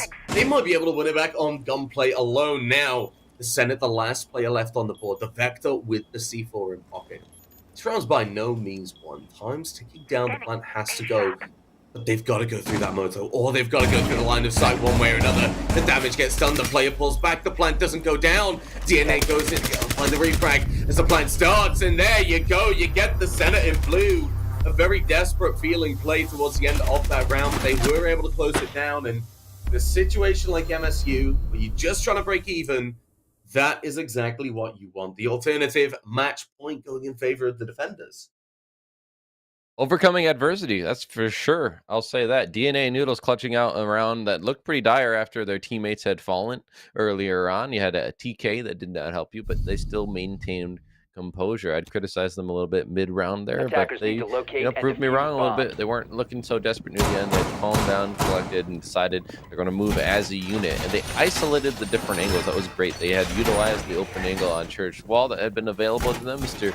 Davis had moved away, being distracted by the Moto player. You allow then that player, the teammate, I believe it would have been Noodles, to peek through while his teammate DNA had to push through Moto. They had two different angles being opened up. They win the 1v1s that were necessary, and then from there on, they're able to finish off that last player. So really great job in how to compose yourself and just take on smart, high probability angles, knowing where those positions are going to be for the defenders. 5 Yeah, seconds I mean, to insertion. looking towards it, I feel Morris State so far they've been a little bit Attackers must disjointed towards the locate and attacking defuse the side. Their bomb. defense has been very, very well coordinated. At the end there, yeah, Morris State was a little bit desperate, but they kept in mind those core values. You have that refrag, you have those players Attackers drop the playing diffuser. together, and most importantly, you have that aim sense. You realize this player's over towards here. Okay, this is most likely the play he's going to take. He's going to move towards blue. He's going to try and play this. Much better round coming through from Murray State, if only at Bomb the has end. been located. Can they do it again? More with the mute jammer going some serious kick things off very, very quickly. Attackers have located Not a bomb. something that's really been that big a thing recently in comp is that wall. You know, I mean, It's a gimme. it used to be a round was dependent on whether the wall got opened up within the first 2 minutes or so. Now, it gets opened up. It might do, it might not. Who really minds? That wall's been opened up, and a very big Attackers difference. recovered the bomb diffuser. Flip side, when Lebanon Valley were attacking, is it's not multiple. Loading new mag. And it messed up the position of where to put Attackers that dropped the charge bomb. just a little bit better, right? But it's not the end of the world either way, because as you mentioned, that wall, even though it's opened up, it's nowadays not so important. You expect it. So what are you gonna Attackers do have with it? recovered their That's what diffuser. matters. It's like where you're gonna pair with it. Now, Plexios has been so massive on this alibi. They've been getting opening kills a lot, but they've also just been getting multi-frag rounds. And well, they're starting off with one here, but still, it's a massive one. It's onto that Maverick. It's onto Dual Shock as well, player we talked about. Been a little quieter on this half, but still has 9 kills to their name, tied for the most on the side of MSU. So you're not going to like losing top fragger like that. And the other thing now you have to pay attention to is time. We're down just a little bit over a minute, and they're just now starting to push with the Oza. They do not have garage control. They do not have much control over construction or anywhere else. So this is looking like a desperate push. Yeah, but well, Murray State, they do have the potential, as they reminded us, to make it happen. Like you say, though, this character's going to be a bit of a problem. This Osa's going to have to cover a couple of angles without any support, and doing so well. You've just got to try and take a couple by Noodles, so will start to put the pressure over towards construction.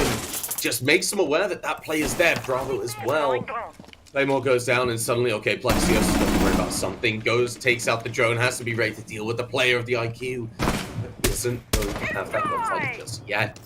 More importantly, though, you have these players up above and playing the windows and playing the construction angles. They're pushing him to side. And while that Raptors player is there, it's going to be very, very difficult as Nicky jams, opens things up. Emporium taken away. The Senate down as well. 15 The seconds plane to go. can start to go down. But if there is the player down below, the IQ will deal with it. Bravo, though, going to start clearing things up. Plexios gets one. Immediately traded out. Mr. Davis seconds remaining. finds Noodles. And that's going to be Murray State able to find it out with that pistol. Very, very huge improvements coming through from the side of MSU Gold here. It was a good round from them. I'm not going to take that away, but also Lebanon weren't able to lock down the angles that they had wanted. The plant being allowed to come through, they had been able to rush through and weren't shut down going through that breach. There was no smoke to protect them. They just missed the timing. The garage player, wasn't able to lock it down as well as you'd probably hope there. So just a few things not going on their favor, which allowed Murray State to capitalize. And I'm not going to take anything away from them. They took advantage. It was a little bit of a desperate push, but they made it work. So good job from them. Now they get to put themselves back in control. They were down a little bit. Now they're ahead once more, and they are on the first map point. Yeah, and could be closing things down at Sentiments of Oregon very, very quickly. Now, Looking back towards this bottom floor side, Lebanon Valley did play very, very well. Top floor hold was doing very well. They were able to take away 3 players straight away. They weren't able to win out that whole round, but their road play was done very, very well. They had good strike potential. More importantly, though, I feel Murray State, they tried to get a little bit ahead of themselves. They tried to go in guns blazing.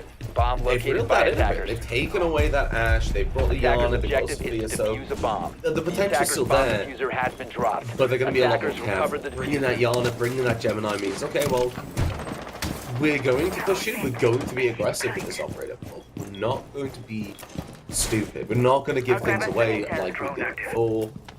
Now, mostly, well, obviously, they've just got to live up to it. If they can, well, that's a wonderful thing. Player upstairs on the roam will be spotted out, will be checked out by DualShock, leading the charge with the Attackers diffuser. dropped the Can't bomb say I'm the diffuser. biggest fan of that, but, well, it is what it is. We'll be dropping the diffuser. Nicky Jams, if that suppressor comes through. Something I actually really like and want to talk a little bit about with roamers. Having a suppressor can cause a lot of problems. It doesn't give you that visual clue of where these players are. But at the moment, we're not going to see any use of it. Lebanon Valley, they've pulled back, they've turtled down, they've said, well, we've made them waste a lot of time last time. Let's just make them assume they have to do it again.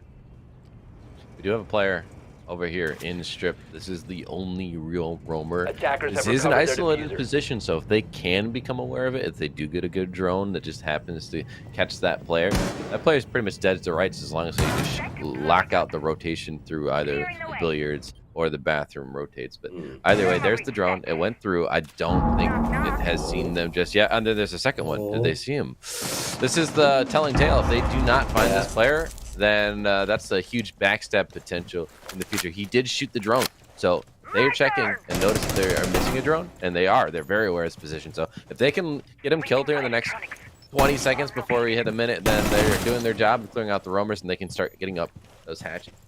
Yeah, and then the start of Flexio as well. This is the position where you need to be staying alive. You need to be wasting this time. If you get a kill, then wonderful. That's amazing. Your job is to waste time. You are going to be falling out of this position. You will not make it out alive unless something beautiful happens. Now, the question is, how much time? How many plays can you take with? You know about the ace, but you don't know where the player is. The ball goes out. That peek's going to go. Ziana goes to the flank. Nicky Jam's able to find McStuffins, maybe giving a little bit of help, pushing aside. But that's going to be Plexio's taken down. 45 seconds left on the clock and 2 players over towards Strip Club. That means they're going to have to rotate. They're going to have to deal with utility. But, Nicky Jams and Lord Blue opened up something huge for the attacking side. Now, we're going to Mr. Davis in a difficult position to be, and Emporium has to rotate, give a little bit of cover just to give them that hand, make sure nobody pushes. When the Moto drop, well, now Nicky Jams and DualShock can start a push. Mr. Davis takes their choice over towards that Moto area, but gets taken down. And the Sunup watches the player go through, doesn't land the kill, doesn't even use the C4. That's going to be the Sophia kept inside of Blue. The push hasn't come through. No plans are taking place until I say those words and pass first. Jams off the board, all the players over towards Master side, and they're going to be taken down. Bravo having Emporium. Senate will have a refrag, but yet again, it's Goyo in that 1 versus 2. He gets another. It's a triple on the round. The Senate, the 1v1. He can bring us to overtime. Needles has to clutch out here, has to hold on to the advantage they've gained in this round. 20 seconds to buy, and then that will be it. There will not be enough time for the defuse. Can he catch this player in the rotate? He does! Noodles! He wins it all for him on map 1. Murray State coming out just in time in regulation, 7-5. Yeah, very, very well played from them. Bit shaky in the middle, yeah, but ultimately I feel like you were able to close it down quite nicely, actually. I mean, I had a little bit of doubt. Lebanon Valley, they had that resurgence on this map, but at the end of the day, MSU, they closed things down. They were able to bring it back in their favor. And I think it was just maybe getting that stability in where you stand in a round. I mean, let's be honest, some of these players are a bit newer, and playing a whole competitive game, knowing you've still got 1, possibly 2 more maps to go through, can be a little bit daunting. So I feel like it might have just been a little bit of fatigue, or maybe even stress, aware of what you've got to go through.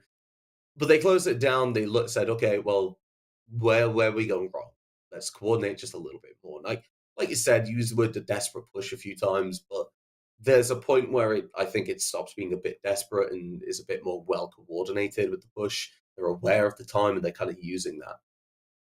I guess when I say desperate, I more mean like this isn't the plan, right? This is just like Yeah. last ditch effort. It can be coordinated, but it Oh, certainly yeah. isn't ideal, right? So, I mean, that's what I was more pointing out is they just didn't put themselves in the positions that they would normally want to be in. Like their Mm, plan A didn't work out. Maybe even their plan B didn't work out.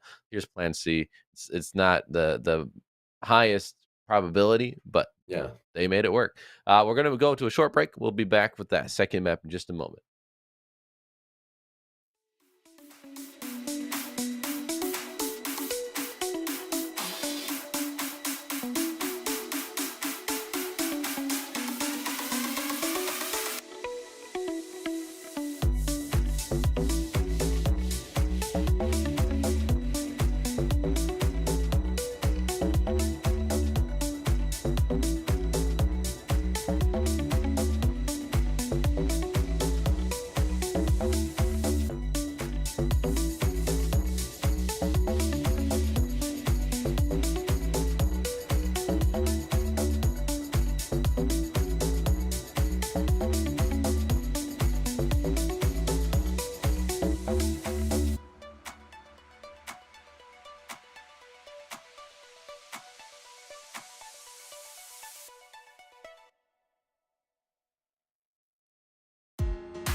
Hello, everyone. Welcome back in. This is NECC. I am Wheelco, joined by McCready, and we have just seen the first map go 7-5 in favor of MSU versus Lebanon Valley, and it was in favor of MSU, just to clarify what I meant by that. But we are going to be going on to the second map here, if we're good.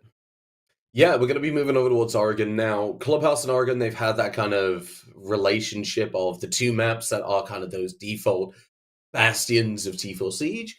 They're very, very heavily played, at least, and have been for the past couple of years. And with good reason, though. You have to be honest, there is a reason why the default things are default. Now, these are maps that do rely on the basics. They rely on more basic holds and more basic attacks. I don't say that as an insult. I say that as this is basic.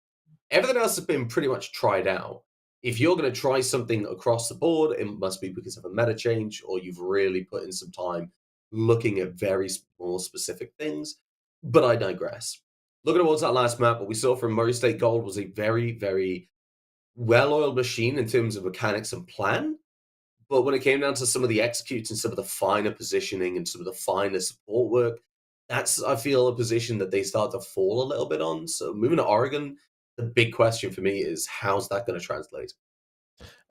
And the big thing for me is that and Clubhouse, which, I mean, we talked about this a little bit in the break, but Mm, on CC, it's an easier attacking site normally. It has a yeah. horrible defense win rate, and yet now we're on a map that has better defensive sites. So if you're already struggling on attack, both teams really, because they didn't clear out garage, they didn't try and get anything going through construction into the cash room. So if they don't do those things, like what are they going to do on these bomb sites that are notoriously more difficult to attack, top floor and basement specifically on this map? What are Mm, they going to do if they're already struggling on bomb sites that would normally be considered a little easier than these ones? So that's the advantage for MSU as well. This is not their map choice, so they got to choose which side. They're starting on the defense, so they actually should have a little bit more of an advantage at least at the start of this game. So now, Lebanon Valley, you chose this map. I hope that the attacks look a little bit more coordinated, that they mm. do clear out more key positions that they were leaving alone last time. Yeah, and I feel like a big thing that we talked about in Clubhouse is the fact that we didn't see much kind of double-sided attacks. We did towards the end from MSU, and they started to pick things up and drive us home towards that victory, but mostly throughout the game, it wasn't really there. Now, this is a map that really, really requires it. You look towards that bottom floor, you look towards that top floor, you don't really have much other option than to go and push these defenders into difficult positions by getting these crossfires. So I'm expecting to see a bit of window play, but Lebanon Valley, if you're able to get these crossfires up early on, I'll be very happy with, putting my backing you when it comes to who's going to pick up this map. But I've got to see that very quickly, and I've got to see it very well rehearsed and very well drilled, which is something that I'm not entirely convinced of at the moment. Now, like I say, though, this is obviously the start of the season. There is a long way for these teams to go, and that direction is only going to be up. So this is by no means criticism. This is, well, it is, but this is more feedback to improve, maybe take on board. And as we jump into our game, we will see exactly what we're going to be breaking down. Jumping into Oregon, LVC going to be going on to the attack first again, and Murray State Gold going to be leading us through the defensive bands. And we've talked about this a little bit last map. Like, what are going to be those standard bans now? We don't really know. We did see Thatcher taken off by the attackers last map, but again, was it really that important? No. Jackal seems to be a huge one, and it makes sense. He is still really strong. Like, he's going to give away Yeah. those positions of the defenders. You're going to be wanting some roam game on most maps. Last map, we saw the roam game have huge impacts. You saw the alibi on both teams popping off. Here, again, you're going to expect them to have some roamers. There's a lot of staircases to utilize. They're going to take out that Osa shield, though. So that's going to make it more limited for these attackers. We did see that Murray State did Yeah. like to bring that. So Lebanon taking that out early. I mean, yeah, I don't feel like we really saw the full potential of the Osa shields, but it was something that Lebanon kind of looked at, and I feel like it did have that kind of psychological effect of, well, she's carrying a shield around, but she's also got guns and smokes, so this might be difficult to deal with. The defensive side, not going to see any difference in the bans other than them just flipping as to who banned it. I mean, this yet again, both of these bans make a lot of sense. While you do have those EMPs on the board, neither team really used them that much. But more importantly, these operators have huge, huge impact on the sites we're talking about. Think of that bottom floor. Think of electrical box, a cave claw, a mirror window. It's a recipe for disaster for any attacking team. So Lebanon Valley, they want to clear both of Attackers those need to options off locate and very, defuse very as quickly. many bombs as they can. Murray State going to opt to start upstairs. We had talked about how both the sites are strong with the basement and on the top floor. They're going to the top floor. It really is team dependent. You know, can't really say one is necessarily that much better than the other. So teams seem to have a favor one more than the other. So in their case here, it's arbitrary, but they want to go up here. The lineup is something that we've seen a lot of. Right? We have seen this for both teams, really. We see the LVC being brought quite a bit. We see the smoke and mute combo. We see the Rooney, especially from MSU, being brought. And then, of course, dual shot is going to do it on that Jaeger. You have to have some form of denial for the projectiles. So 5 seconds to go. Yeah. now, an operator that I do like seeing brought by Plexios is going to do that now. I Attackers are feel like looking out to locate a bomb that and you saw them being played a little bit more later in the first map, and I do think it can have some pretty big impacts. You know, teams do rely on that information game of the cameras, so if you can circumvent that, you know, there could be a dagger in the side of any round. Yeah, it's a very relieving sight for me because we're only just talking about having that extra tip to the spear, having that extra prong in the attack, and the knock is perfect for that role. Now, the knock are going through midi tower and sneak their way to white stairs. When the push is going through, the fog of war is completely there. I do not know why I'm struggling because Plexios is not struggling to get inside. This can cause a lot of problems. Now, Zafir is putting pressure over towards that classroom alongside Sledge. Plexios just has to play it carefully. Don't be caught by these cameras. If you know where the cameras are, it's a very, very simple game to use this knock device. And you do have those frag grenades that you can use from down below. You also, if you have a ping, are able to take out dual shock. But that's not going to happen. You don't want to give away your position so far. Kitchen, a very good position. You can up nade, you can go to white stairs, you can go all the way over the tower, and most importantly, you can find the opening. And Jaeger ADS is not going to stop nades going through that floor. Plexios had a massive game. They lost last map, but Plexios I think had 10 kills at least. So double digits, massive.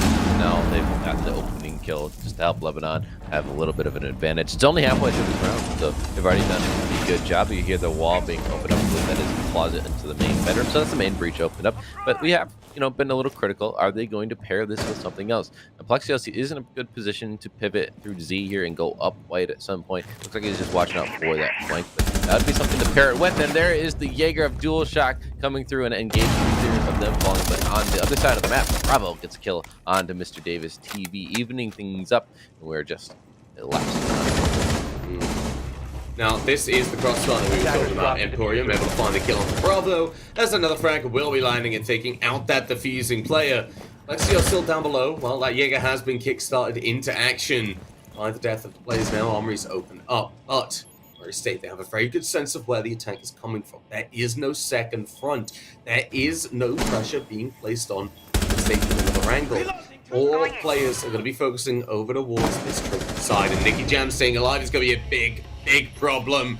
Dual Shock able is going to get taken down by Plexios, so playing on the breach, the DNA, it's going to be very difficult. Finds one, able to find the other. No, they're not. Plexios bringing it down to that 2 versus 1. But Nicky Jams has that refrag. 15 seconds left. The plank can start to go down. But you've got to go through. You've got to push through. You've got to take the gunfight. And all Jams has to do is play it safe to go for the beat. But Plexios gets it. Takes that first round. Lebanon Valley somehow able to claw that out from certain defeat, honestly. Plexios is thanking his lucky stars because, it was a nice flick at the end there. But Nicky Jams just shot the metal frame of the bed there and just wasn't able to connect any of those shots. And you can swing out stuff, some bullets in the chamber, but the sound cue had already given your position away. And Plexios, with how hot they've had a hand here so far through map 1, map 2, they're starting off with 4K to win the round for Lebanon to start things off.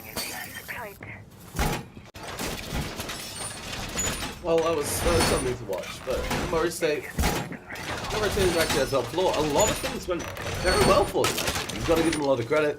They had a lot of crossfires. They were able to slow down Lebanon Valley. Lebanon Valley, they have those 2 open picks. They were able to push up those guys But that's when Murray State had that crossfire set up. They had that player over towards Armory. They had the players looking at it from the attic side and all the way from that bunks. There were a lot of positives in that situation, and it really took a lot from Lebanon Valley to bring it back. Attackers I are mean, moving out to locate a bomb and defuse simply it. looking at it, that round Changing mags. could have ended over towards that Armory, that trophy side, and it would not have been in favor of the attack this time. However, that's not the situation. Now, one thing they do have is something our wonderful observers pointed out. Dual Shock playing towards Mini Tower is going to be ready for this present. Murray State are aware that this not pushed in, and Plexios getting that 4K last round and the win. You're not going to risk No. that at all. He doesn't. No. Did he hear? It sounded like maybe a sound. Still on the camera, he knows. Yeah, and that is the audio and the visual cue. Give it away. Dual Shock will be escaping, will not be taken down, but Lebanon Valley do know that player's there. Do have to worry about that player down below, and suddenly Plexios don't feel as comfortable in that attack. Oh, but finding the kill, that's going to be a good feeling. They predicted exactly where that player was going to move. Dual Shock is probably shocked themselves. Like, what? I thought I escaped here, but you did shoot back at them and tell me you were a little bit of a lag. You didn't run straight back. You had wanted to contest a little bit longer. That allows them to know that your position is going to be a little bit closer than if you had just sprinted fully away. They're going to just take the shots through the window, take the risk, and it pays off. So really good job. Plexios, now that's 2 opening kills in a row. Start off this map. So Lebanon Valley, they're starting to show us that they have capabilities getting those opening frags a little bit more than we had saw in the first map. But Nicky Jams is going to get the refrag on Mr. Davis. He's been a little quieter. That is the nades gone. There's only 1 left now on Plexios. He's already used 1. So if they want to, get cheeky and find out some of these positions nade from below, they only have 1 shot to do it. Yeah, but they still do have that Roma to deal with, so that's going to be a very difficult task, in my opinion. I don't think if you are on the side of Lebanon Valley, that's going to be the play. However, Plexios may decide otherwise. Flank watch, though, very, very important. Something we talked about on the clubhouse, something that's going to be very important now. The play down below, you're not looking. No. You're not able to find a kill as Bravo's able to find another one. Advantage firmly in favor of Murray State with 1 minute left. I'm ticking down, but something has to make something happen, as does Emporium. It's not going to happen, though, and Murray State, very, very carefully, very, very precisely, were able to show us just what that first round could have been. A lot better from them. The positioning better, the flanking working out this time. I thought, like you had mentioned, it looked like Plexios almost was like watching because he was aware, like there's a cam feeding information of the flank. Apparently not, though, because he immediately looks up above him and looks away from where that flank was coming from. So the siege timing coming We know into play. Plexios isn't war. Attackers need to locate and defuse Well, now as we many do. bombs. And that's, You know, you got Silver Bait. Line again. And it seemed like he was with that kill early on to open up the round through the window. I was over there like, whoa, what the heck? That was insane. But like you mentioned, that death there, unfortunate, but it does give us at least a little reassurance into the quality of the game. But we're going to be moving on to that second bomb site now that Murray State has officially won above after attempting it a few times now. And we'll see what they bring here. It looks like a very similar lineup. This is going to be a little bit of a change, and that's going to be bringing the Wamai and Parakeet Jaeger. And that's because you want that smoke shield and elbow to survive. So this is just a very basic standard 5 seconds to go. You know, something I really enjoy about the collegiate scene is you don't Attackers' objective is really. to locate a bomb and defuse it. You always have those players you don't know. They are that good. They could be cheating. Obviously, they aren't. We do have loss. We do have ways to deal with that. But obviously, there's players that always cast a few doubts, so to speak. But Lebanon Valley, they are looking a little bit aggressive. They're looking for a rush, and I think they are going to have Plexios pushing in on another flank. While the whole team is distracted, that shield's going to be leading the charge. Unable to find that first kill, and McSuffins is there to capitalize on it. 30 seconds off the round already. 2 players taken off the board. Now Murray State, they're going to have time to adapt. That's exactly what they're going to do. Noodles finding Mr. Davis. Plexios will have that flank. Will have that kill. Make that 2. That's a huge flank going out Freezer. And suddenly Emporium comes back up with the player on the north stairs. Attackers recovered the bomb diffuser. So the North Pillar taking their time, Doodles doesn't want to give anything away, but that drone is going to be there, so you take the vertical play, you regroup with Bravo, and what could have been a very aggressive rush is going to get the plant down. Will it get the round, though? That's the big question. Lebanon Attackers Valley, are activating the bomb they just need to diffuser. hold it safe. They have all the crossfires they need. I'd personally just rotate Zafir down towards that 90 corner. You're gonna have to pair up here. You see that the player of Jaeger, that's gonna be Bravo, waiting for the teammate to get there in time. They don't want to take 1v1s as much as they can, at least. And you do see them pushing at the same time. Timing has to be perfect. Plexios, though, they're gonna catch the Jaeger off guard, but from behind is going to be Noodles. They try and find more, but they can't do it. It's gonna be Mr. McMuffins coming through on the Lion to clear out the round and win it out for LVC. Yeah, really, really good attack coming from Lebanon Valley. That is what we wanted to see, you know. Very fast, very hard, very aggressive push coming out from Lebanon over towards the blue side. At the exact same time, you're seeing that presence reduction. That's going off. That's a player going out freezer. That's the flank coming through. That opens things up. The 90 player's gone. The Pillars player has that pressure put onto them. The North Stairs player, Bravo, they're struggling a lot more as well. And suddenly, because of that, you have a really good push. The core players on the side, they've been pushed off. The roamers are left in that position to try and retake. And that's when they push onto side. The positioning, like I said, I would have rather had the Zafir on the 90, but still covering the Pillars, that's a good spot. You have the player on single wall. You have the player in that little cubby hole on that left side of the bomb site. Very well played, very well positioned. Murray State, let's see an answer. You both know these teams can excel, and that's what I was talking about before. Every team has the power to step up, and that's why I love doing collegiate and university leagues so much. Every team can pop off in such a beautiful way. Locate a bomb and defuse it. There's always capabilities on every team, it feels like you're saying, to just have that X factor activate.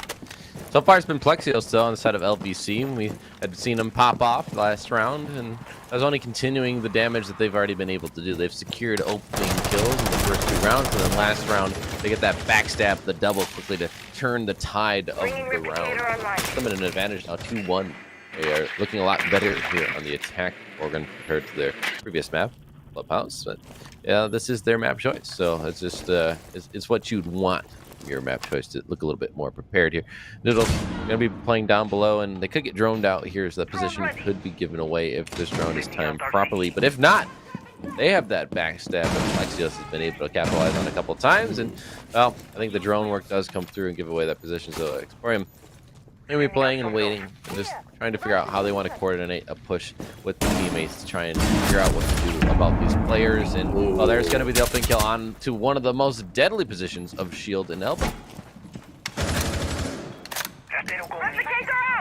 Someone else can take it though.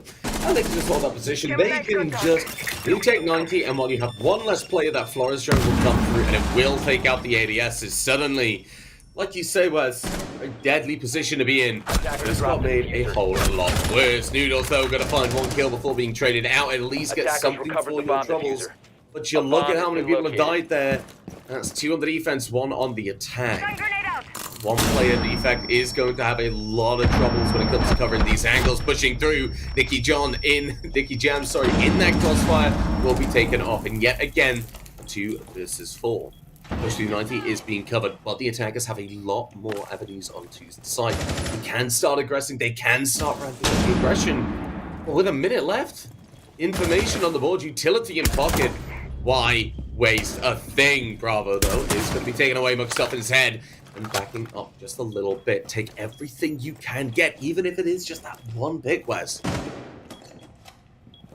Going down, that doesn't eventually come down to a 2v2 while that's happening. So this is the time to capitalize for MSU, but they're not able to do so. The impact's coming through, but Bravo does find 1 kill, so now it's a post-plant 2v2. Still very doable. So these attackers are gonna have to really lock down the positioning here in the post-plant. They don't want to allow enough time to be on that diffuser for them to get it down. Even if they die, they just need to buy the time and not looking in the right direction. Plexios is going to shut down Bravo. Develop DNA. They have to swing out and try and find the positions of this last player, as he did get down and kill now onto Mr. Davis, but not a lot of time remains. Only about 7 seconds to find this kill and get on the diffuser, because it is about a 7-second diffuse, so they don't have the time to mess around here. He's going to be swinging the corner, but Plexios, he's been so hot so far. He's going to get another round for his team. Yeah, very, very well played, but I've got to be honest, the round was won a little bit earlier. He committed to the frag, and in doing so, gave away the chance of getting that plan down. Still, though, Plexios, the positioning is what won it. I mean, you could have rotated all the way over to 90. You could have gone over towards Pillars. whatever position you could have taken, you can still contest. You could still put that pressure on the attack on the defender, and in doing so, that is where we really saw DNA players really not have that great time at all. Trying to contest, Defenders, trying to protect get your that bombs French, from trying to being get back to the defused by ball. attackers. Well, no, I mean, you have to get aggressive, but you have to do it with that time on the clock. That wasn't going to happen with 8 seconds when you take the gunfight. Either way, Plexios, incredible. What are they feeding this kid? Freshman, so brand new to the college and or university. I'm not entirely sure the way that it works, but still. He is brand new. Right, freshman is new, yeah? Yeah. I'm learning. So they're bringing in this new player, and the new talent is always. This is what's so good about the collegiate leagues. As rude as it may 5 seem, seconds to insertion. it brings that new talent, and it keeps them constantly coming through. Plexios is a wonderful Attackers are example moving out to of that locate a right bomb now. and defuse it. Other players on the other side, though, Nicky Jams and DualShock, they've been names that have been coming up quite a bit alongside like DNA and Stuffins as well. It's been a good all-round game, I think. I think is DualShock needs to be helped out a little bit in some way. They had such a massive effect on the first map, yet here they've been a quiet one, and they're on the defense, which is where they were the loudest last map. They had done so much damage on the alibi. Here, you know, whatever role they've been on, and then has been switching up. We haven't seen the video box so much, but no matter what, they just haven't been having a good go of it. So I think once they start clicking MSU, they're more of a team that relies on everyone pulling their own weight. And here, a quick rush through the Senate does get a kill on the DNA. The quick push in through with the alibi does get a kill on Nicky Jams. This looks like a quick execute that is paying off. Good, Plexio's going to be down though, and then Bravo finding a kill in the Emporium. So while that player is down, it's essentially 3-3, but the site has been given up. Impact will finish off that kill, but the plant is going down by the Senate, and they have no way, it seems, of denying it. The player on the windows, Stuffins, that's going to lock out the rotates. It's going to be a very hard retake for Murray State. Yeah, the window plays are making this very, very difficult. The attackers, now the defenders, only realistically need that one player on the side. Now McStuffins on the game's window is able to find 1 kill. Mr. Davis takes away Noodles and is able to get away DualShock as well. The 2 players that were forced into that trophy room went for the rotate and then were just picked off. Players on the game's window and that kid's window as well, able to get that crossfire. Even if they found the kill onto McStuffins, that would have been the round taken away. A very fast one, a very well-coordinated one. This is the Lebanon Valley I thought we could see a little bit more of in Clubhouse, but get them on the home turf, and we're seeing it. Now, for them, I just want to see them being able to bring that to the maps that they don't pick. I want to see stuff like that coming in their off-picks on maps. Mitchell's prep is a huge impact of this team specifically. To look a little bit more lost, especially on the attacks on Clubhouse, and now here way more coordinated. It just goes to show that when they have a map in mind that they want to go to, you know, they have that strength on that map. Like you mentioned, though, something that we'll think about as the season goes on is like how are they going to improve on those maps that they aren't so prepared for, aren't so confident on, whatever it might be. Something to watch for progression throughout the season. Here, though, we have to see MSU try and progress in this game. They're down 1-4. It's actually where they were on the other foot on the last map. They're up 4-1 at one point. Here, it's time for them to overcome adversity, show that they can come back. So far, they've looked a little worse for wear. They haven't had the same impactful plays with their star players. They've all kind of been quiet on this match. You've got to remember that we have entirely flipped the script. I mean, this is Lebanon Valley's map pick, as we did see Clubhouse being MSU's. And the 4-1 side was there, but then we see the scoreline being 7-5. Very close game. Murray State, this is where they can have their arc. Emporium, though, is going to be putting that down. Finds that opening pick, takes away DualShock, and is going to make life a lot easier for the side of them. They just need to push forward. They need to be able to deal with this crossfire again. This armory play is a very, very critical position for the defenders to play. Lebanon, they need to find a good way to deal with it. It doesn't get them killed.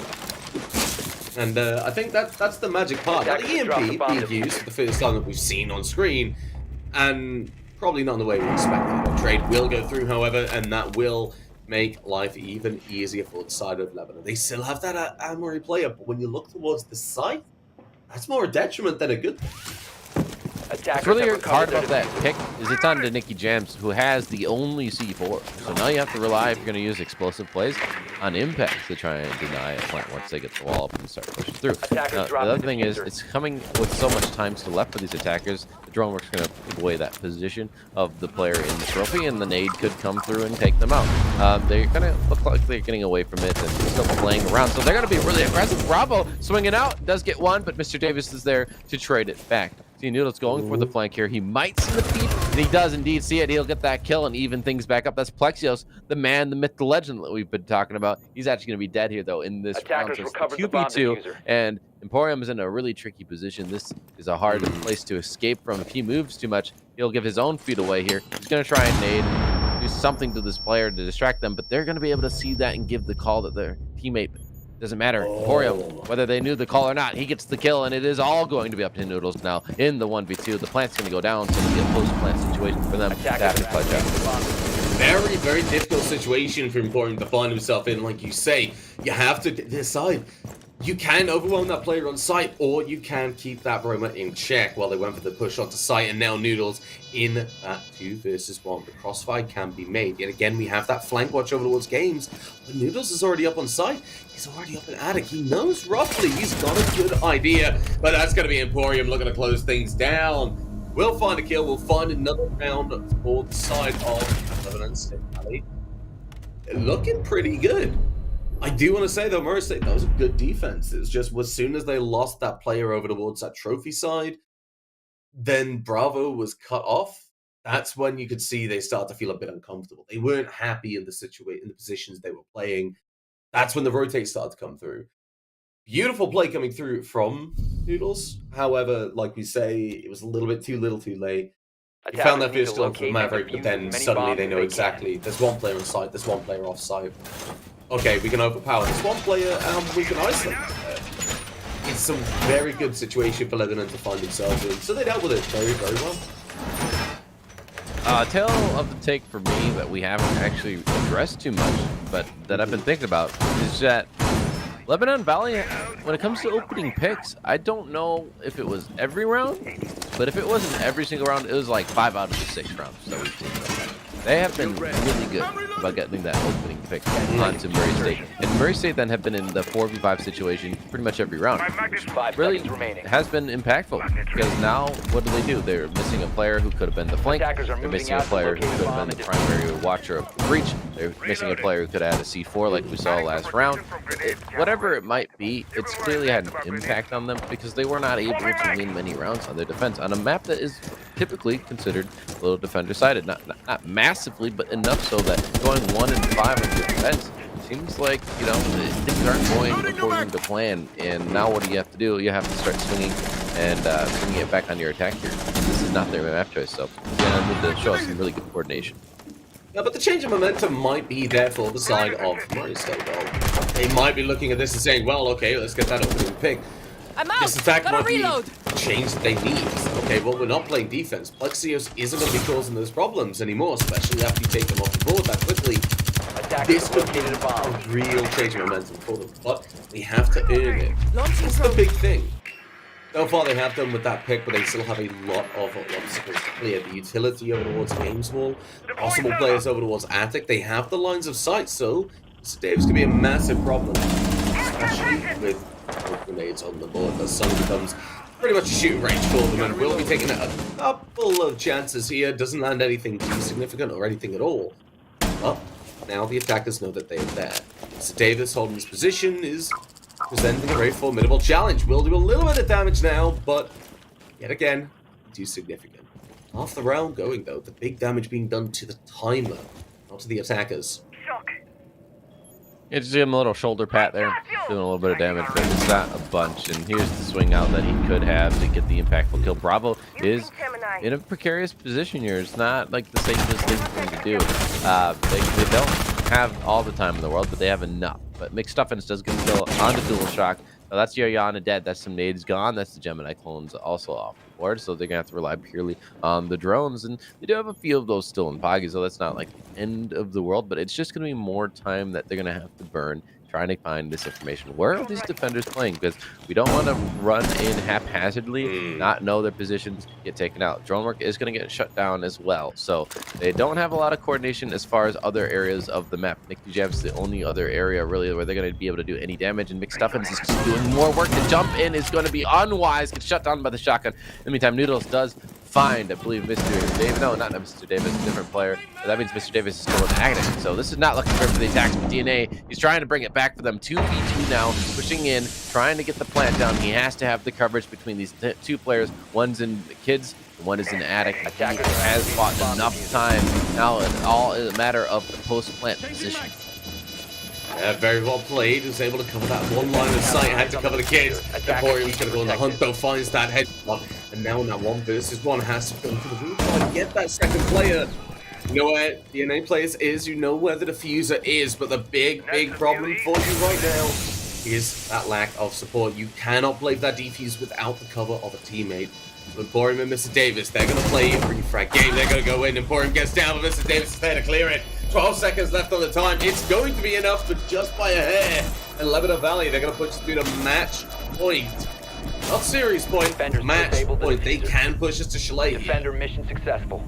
They very well could. That's going to put it on to the map point for map 2, and this is a very different contest that we've seen. The first contestants, or the first, combat that we had seen, it was a really close one. It was a 7-5 win. Here, it's more dominant. Lebanon looks so much more confident, and Murray State, not nearly the fire force that we had seen in the first map. They look like they have been put out. They are cold right now. They had a shot there. They got the opening kill for the first time in a while, and they got the plant down, but just wasn't able to lock it out. And that gives all the momentum to Lebanon Valley. I'm gonna call it here. I'm gonna say, make a prediction. I feel like this is the big round for Lebanon. If Murray State were gonna bring it back, well, they would have. That was a big change of momentum. That was the chance. That's been shut down in a pretty horrible way. Going to that 1 versus 1, you were able to bring it through. You got so close. You were able to bring it back after quite a few problems. It got so close, it wasn't gonna happen. Now you're going out to that bottom floor site. Seeing a lot of teams start to prefer a lot more than the top floor 10 now, seconds remaining. especially with the recent meta changes. So I feel like Murray State, if there was going to be a big mental shift, we would have seen it. We would have seen the fruits from it. Attacker's And objective is to locate a bomb and defuse it. now dual shock, not before yet as well. Looking towards that frag side of things, but you know, obviously he has that first match. The aggregate will be bringing that Monty, will be bringing that little bit of pressure. They expected to be pushing this side, which means they've got a plan. Which means with the Flores and the Monty, they'll be able to theoretically clear out Monty very quickly. After dodge around, that mute jammer won't be able to do it. However, getting close to that girl shield on the door is going to just play a little bit of time. One player I want to highlight that maybe is under the radar, because we've been talking about Plexios, excuse me. Complexity, yeah. Plexios is a decent bit, but Emporium has been pretty impactful. Just the kills have been consistent. They haven't been like huge flashy rounds too often, right? It hasn't been like a huge 4K or something, but just consistently getting kills, especially in those mid rounds where it's like close to even count. A couple bodies have been found, and then he's just the one to get that last necessary body for the team to get the win. He's really been good at that, so I want to give the highlight to them a little bit. We've been really building up Plexios, but if you look, it's just a 1 kill difference between the two of them, so you can't really underestimate Emporium either. No, not at all. Now Plexios, however, is going to be very unaware of NECC Jams going in. Opening things up and getting the opening kill again for Lebanon Valley. Now, I've said their mental might have been put down a little bit by that last round, but this could be something to bring it back. Very aggressive pushes, but stuff is taking damage. Is it going to be taken away by dual shot? But that pressure is going to be there. They're going to be where this Monty's going to be looking for some support, and that's going to be the center being able to take out that frag. Takes out Bravo, and the support of dual shot is away. Has to pull back to 90. Has to be aware of these flanks. And as quickly as it could have begun, that push just got muted. When Stuffin's able to find another kill, will take out NECC Jams and make him pay for the insolence of finding that frag. The coordination here doesn't look great. I'll be honest, they're not pushing at the same time is the big problem. Senate can find Noodles as well, so you see all these players kind of going one at a time. There's only one player on big stairs playing with Montaigne.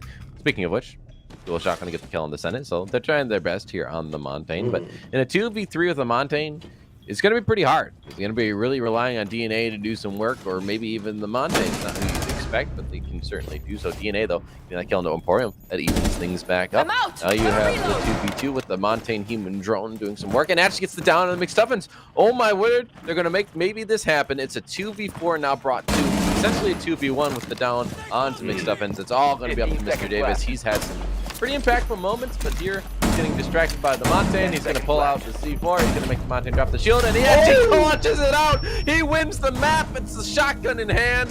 Mr. Davis TV, thank you very much. And wow, that's a fast map, 7-1. Yeah, very dominant side coming up from Lebanon Valley. I think after what we saw on MSU side and Clubhouse, and from Lebanon Valley on Clubhouse as well, that wasn't what we expected, but that was what came through. Lebanon Valley, they've been very, very coordinated on this map. This is very much one that they have rehearsed, they have prepped for, and it does show. And I'm thinking, okay, well, if that's how they perform on Clubhouse, then on their own map, well, I'm looking forward to seeing what this team could do throughout the season. I mean, on the side of MSU, I've got to say something. They're getting into these 1vx situations a little bit too often for my liking. And when we do see them in these situations, they're a little bit cut off from the other player if they do have that support. That's something I'd say maybe think about looking towards working on, like having that player nearby. I mean, in the grand scheme of a round, maybe you're not in that 1vx scenario. But when you're having dual shot pushing with a player in North Stairs who gets killed, suddenly that Monty might as well be in a 1vx. They are trying to make something happen. And it's like you said last time, it was desperate, but it was coordinated. But it was desperate at the end of that round. Well, what was impressive is they had come back from a 2v4 with the Montaigne and as one of the two. But the problem was at the end there, you have the 2v1, you know where the player is.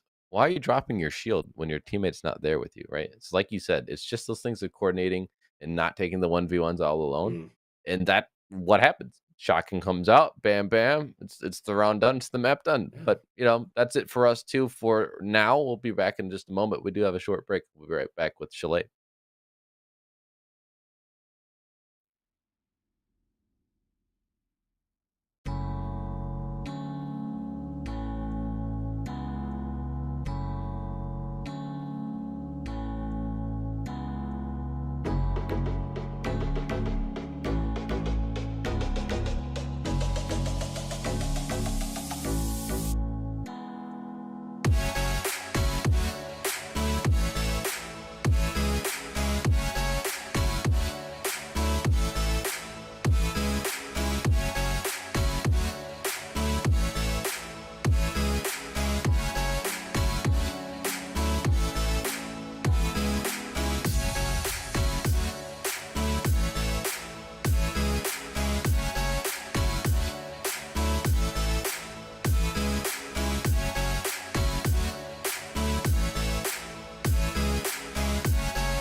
Welcome back to the opening week of the NECC Challenger Division. Now, Wialku, I'm McCready. We've just seen a couple of interesting games. Very, very good performances from both sides in their own respects.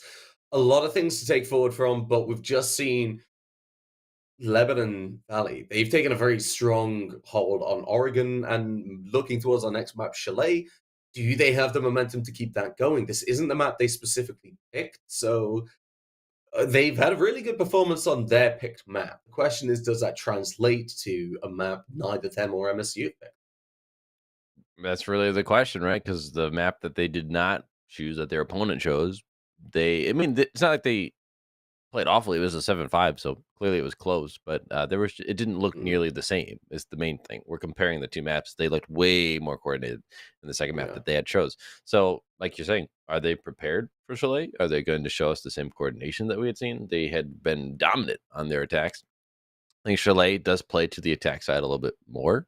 There's a lot of pinches that you can do. There's a lot of ground you can gain pretty easily.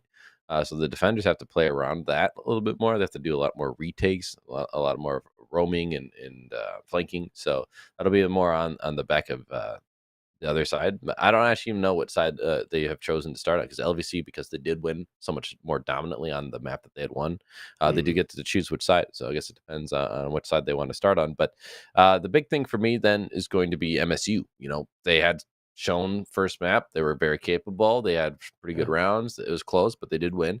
But then last map, it was a 7-1. I mean, while you can give a lot of credit to Lebanon for looking so good, you have to also wonder, like, MSU, like, have you just kind of burned out now? Are you down now because of how bad that map had gone for you? Can you bring it back now? The good thing here for both teams, in a way, is that it's a reset. You know, those two maps, that's what got you here. At the end of the day, this is the map that's going to matter. So right now, can you clutch up? Can you win this third map? Yeah, I feel like when we look towards which team's going to be attacking first, I feel like Lebanon Valley, they're going to want to keep that trend going. Like you said, it is more of an attacker-sided map. They have opted for that attack in the first map, and then obviously MSU, they wanted the defense the second, which really played in LVC's favor. So I feel like looking towards Chile, they want to keep that trend running. It is a map where you can get a lot of crossfires, you can cover a lot of ground and cut off a lot of ground very easily with just window play and going into one or two buildings. So jumping into the game, the question is which side is on the attack. Then the question is, what bands are going to be coming through? Because coming into this new season, there are a few changes that defuse bombs. Now, yet again, we're going to see Osa, Cade, and Mira being banned off the board, but Lion's going to be joining them. That's a bit odd, right? We haven't seen that yet. And, I mean, he's good. He has a Gone 6 now. He has the EMP grenade. And then, of course, his gadget's good. His gun is good. He has a good kit all around. But I don't feel like he necessarily had, like, huge impact. So it is a bit weird. And that also leaves the Jackal available, which you do see Duo Shock has switched over to. We do see Blackbeard being brought by Bravo, which is very much not in the meta ever. So, I mean, we'll see what he does with that. But, you know, maybe it's just for the utility, right? Let's just get more flashbangs, but who knows? That, and we've also seen Bravo does like going on to those DMR operators. So, yeah, there you go. You got a DMR. You got that window shield as well. So when you think about the defender drop-off range, if you are playing for those long ranges on windows, then you might have a lot of advantages coming your way with this advantage. Now, it's not great. If you played in year one, you played against the 800 HP shield, Blackbeard just feels like a damn squib of what it used to be. But when you actually look at it on paper, that does give you that second chance. If you can fire those shots up fast enough, which Bravo can, that second chance might be all you need. And since you only have two of them, almost ironically, but Jackal being on the board for the first time in this game is very interesting to me. I feel like this might be Murray State saying, well, get rid of the line. Yep. Keep the Jackal. Attackers have located these guys on the road with that last map, very, very difficult to deal with. This might be a way to take control of it. And here's the huge advantage of having that shield is if you play outside. You mentioned long angles. That's a really long one they could utilize here. Plexio, you're not sure if he's aware that the Jackal is right around that corner. He seems to be pre-firing, so there seems to be some awareness. But both players are going to be a little more hesitant here. Doesn't look like they're going for anything. The drop down does pay off. Definitely get caught out. And again, this is what we were criticizing MSU a little bit of. not being coordinated together. If someone else was there to catch the drop down, someone playing on front door, right? They had just someone playing there with a gun in hand. Bam, that's killing Plexios. But he gets away here, and now Mr. Davis has a chance maybe even to catch the Jackal of Dual Shock from behind. Yeah, not a single bullet fired in anger in a gunfight, and half the rounds taken off the board. Still, you have one player at least on that top floor, a couple down in the middle.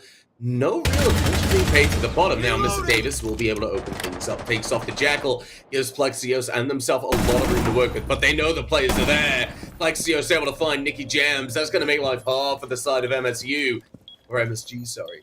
And with this situation that they're finding themselves in, well, how are they going to push? The only real objectives onto sites are very, very big choke points. Bravo going to be able to find a kill onto Plexios, will alleviate some of the pressure, but it's going to be a main stairs and garage push. They do not have that many more options. Maybe Bravo can go down blue, but you're suddenly very isolated. You suddenly do not have that much help, and if someone tries to flank you or comes at you and dares to hit the chest, that's it for yourself. Plan starts to go down on site as Noodles will push in. Bravo trying to dash over. There's no vertical pressure being applied. But with the Senate able to find a kill, it might not even be worth it. Because that is the DNA plays in that awkward situation. Although they find one, so does Bravo. And now, as the point goes down, it's all down to Mugstuff. It's time to get down, though. The plan has to go down. They have to get aggressive. They have to overexpose. The finger's going to be taken away, though. And before they can revive, gets taken off the board. Bravo has to go aggressive. Finds the kill. Finds the round for Murray State. And a very, very close round one will go the favor of the attackers. He swung there. He killed the friend. Maybe he thought the plant was still going down, but oftentimes if you kill the coverage, the dude will get off of the plant and try and kill you because there's no time. Like, they know that they're a sitting duck, so they're going to try and bait you. So it's better to play the time. Also, the diffuser takes a little bit of time. You could have waited just a couple seconds late, waited for a sound cue Attackers there. need to locate Instead, and defuse bombs. McStuffins swings out and tosses him around. I'm just going to say it. It's not just him. Obviously, other players had fallen when they had an man advantage, so it's a team thing, but at the same time, that was one of those moments in the 1v1s where you have to have a little bit more situational awareness. But hey, Bravo, good job.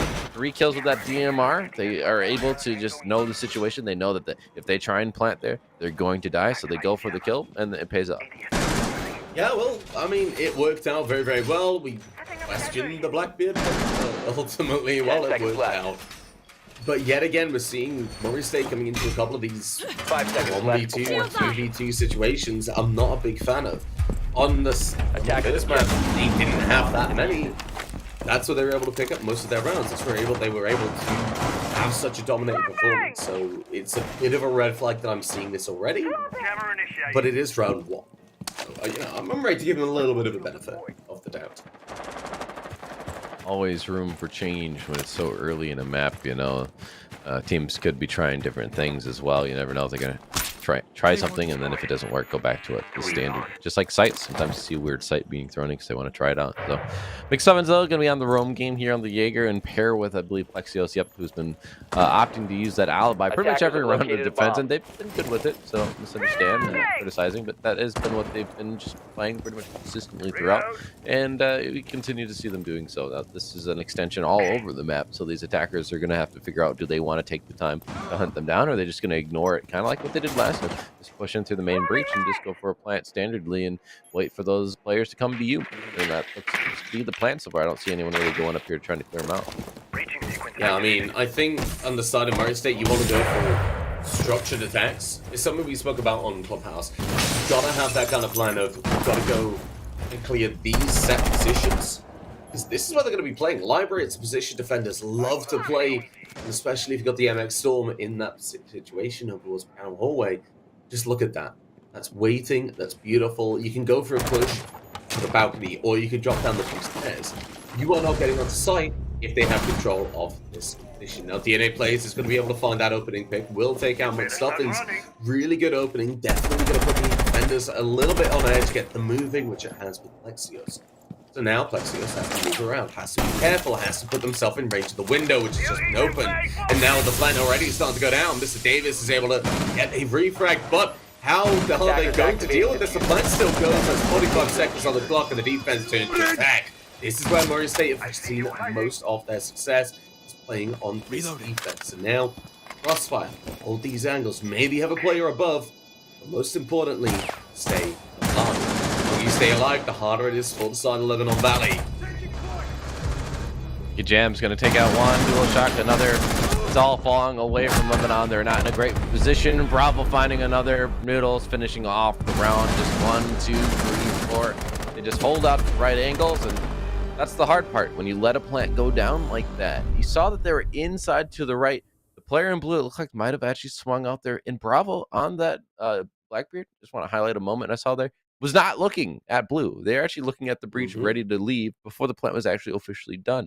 That could have been disaster, but they're lucky. Lebanon doesn't actually swing while that plant's going down. They're unaware. Just the timing working out for Murray State. Lebanon, unfortunately, then are in a 4v4 post plant on the garage wall. That's almost never favorable.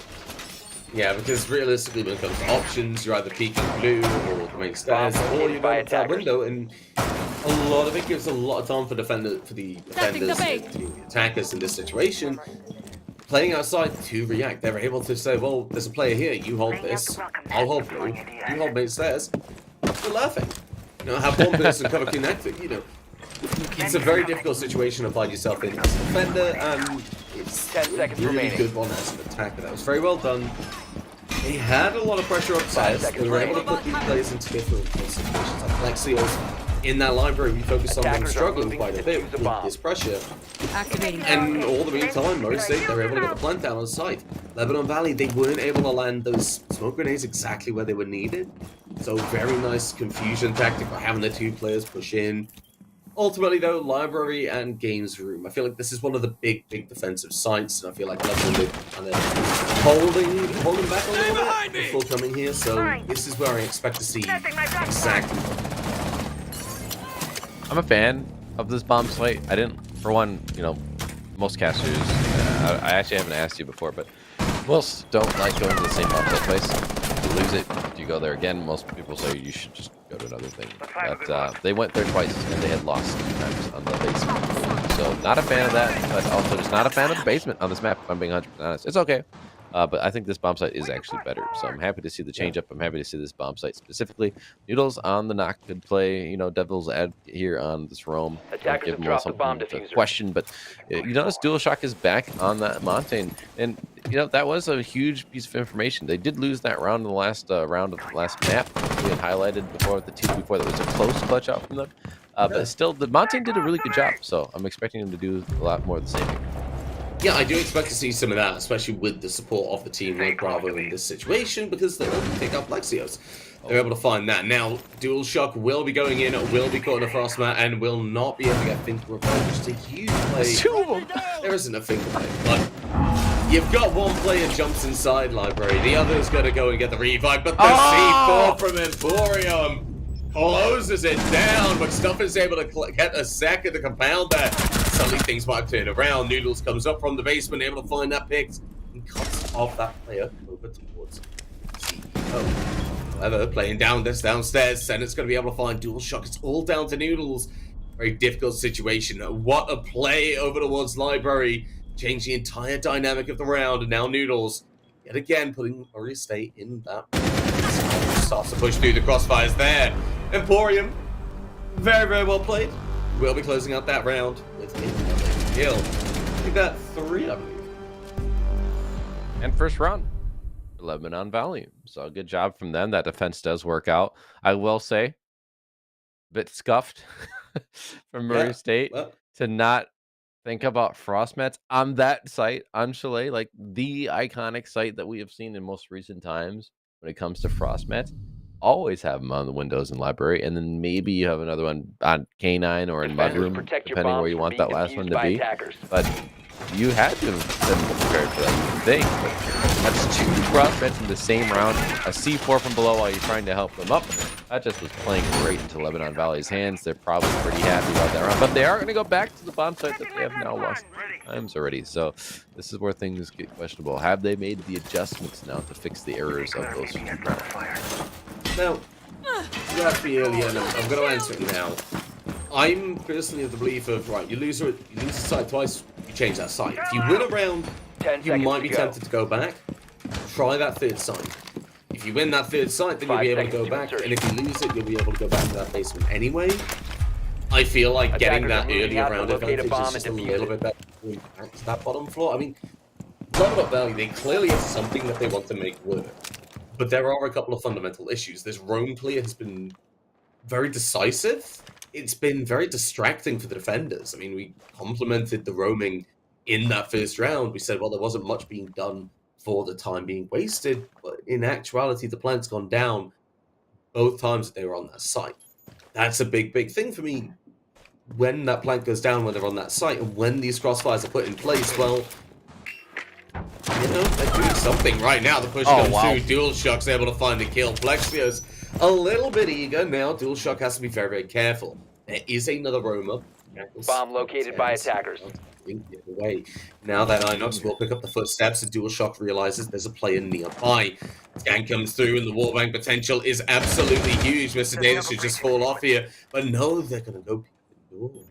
They want that gunfight. You can tell they want it, and they're gonna win it out beautifully.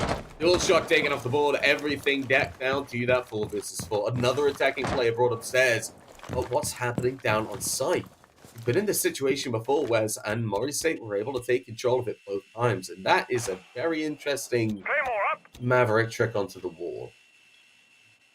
Yeah, it looks like they've been carving out weird shapes into it, but you know, maybe it'll be enough for them to get in. I can't quite tell. I can't see the full thing. Looks like it is vaultable. Not ideal to have to vault in, but that bulletproof is really the big issue right now. They have to clear that out. That's going to just be feeding information. That was something that had been the issue the last 2 times. Why were they able to get the plant down? Well, the lack of information, I feel, is a huge part of it. Now that that bulletproof is there, you don't have to face check it. You have that information being fed to you. They have to think about what utility they're going to use to clear that out. So this is all going to be a waiting game for Murray State until they figure out how they're going to clear that. Otherwise, you know, they're just kind of wasting time. And it's only going to help Lebanon Valley here because they're on defense, right? So time is favoring them, and it's only getting worse right now. It's less down 45 seconds roughly. There's the gun pick finally coming in. That's too little too late. Well, it is another moment for Noodles, able to find that opening pick as they start to push down onto the site. Jaeger playing a connector is going to be smoked off, which causes a lot of issues, but they still have that window. Oh, Nicky Jams, what are you doing? Goes in for the knife, is unable to find it. And as the plant gets confirmed, DNA Place closes things down. Murray State, their 3rd time attacking this site, their 2nd time getting the plant down, and their 3rd successful round on the attack. Taking this site at this point, I would say do not go there, and that's exactly what Lebanon Valley are going to do. They're going to go upstairs. They're going to ignore it, because at this point, that bottom floor, it's just not going to happen for you. Take a round of Master, go back to that game's library site. But there you go. You know, I mean, that you get a couple of those rounds on the board, maybe go back down there. But the bottom side, Murray State, they know what they want to do. I just don't like the bottom site because of how accessible it is from the side. And then the walls are usually pretty easy to open up. Especially the backside, actually, which they didn't even go for. They just went for the front side sake. But if you go on boiler wall and everything, get that open up, usually it's pretty easy for the attackers to, you know, start clearing things out. Especially if paired with that wall being opened up that they have been getting open. You know, that's a lot of cross angles. There's a lot of rotates being cut off. So like you mentioned at the beginning of the start of this game, you cut off a lot of control from the defenders. Cut off those choke points where they have to get back to site. There's only so many avenues. Well, that's why I don't like downstairs. So I'm happy that they have now decided not to go down there again. They've already given up 3 rounds now because they were so persistent in it. And it's questionable because this is the bomb site that is played at the forefront of Pro League. I think this is the first site for every Pro League team when they're on defense. Go upstairs. It's a good bomb site. So my question now is, why have they been avoiding it? I mean, personally, my go-to is bar games. Yeah, that doesn't distract from the issue. Lebanon Valley, they've really liked this bottom floor. They haven't wanted to move away from it, but they've been forced away, I think is the best way to describe it.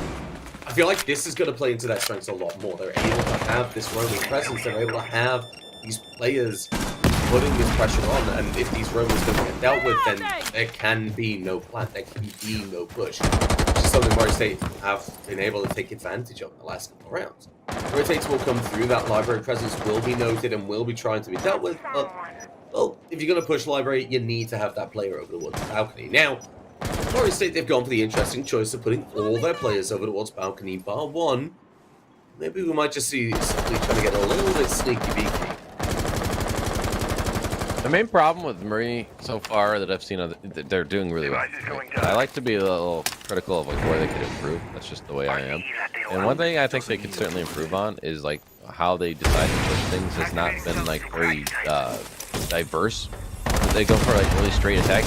They stack up a lot, right? You don't see them split up. Right now they actually are. They have a couple people actually going for the take library. This is different from what we've seen from them. Most of the time they really do just stack up and go for like a one-dimensional approach. And that's been my big criticism of them. So I'm happy to see them changing that here in this round. A couple players designated over library. The others will be over on K9 window. Yeah, now Plexios is a very difficult situation. We'll be able to put it damage down to DNA. Now droned out from both sides. Library and balcony. We're playing your life again. This is exactly what we saw in the clubhouse on strip club. You have to just waste the time.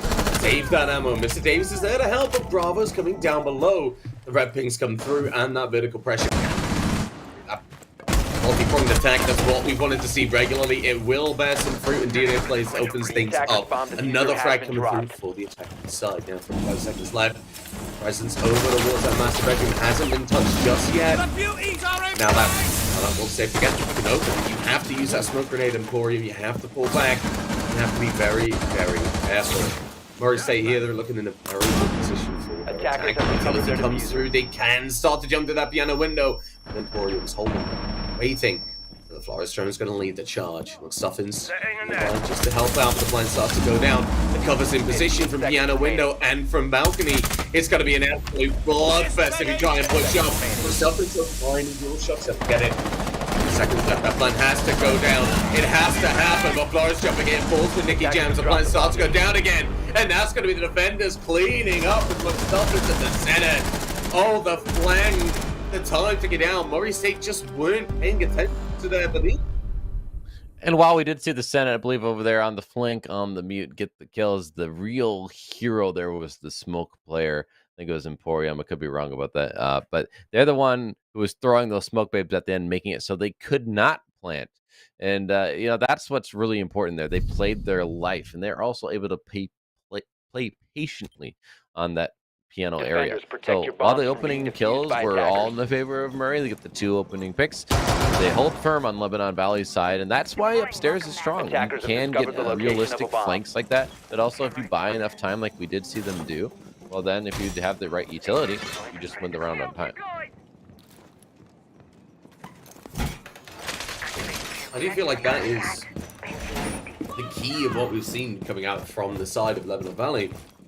When their roams are nearby, close to the objective, they see the tangible results. They have a better feel for how the round is playing out, and as such, that means they can adjust that play to suit them. 5 seconds. Whereas when they've been on that bottom close side, they've been struggling a bit to kind of get the feel for the round. They were struggling to say, okay, we need to drop back down now. And that's going to be sad. But to continue my point, with the fuse being taken off the board, that's life made even harder.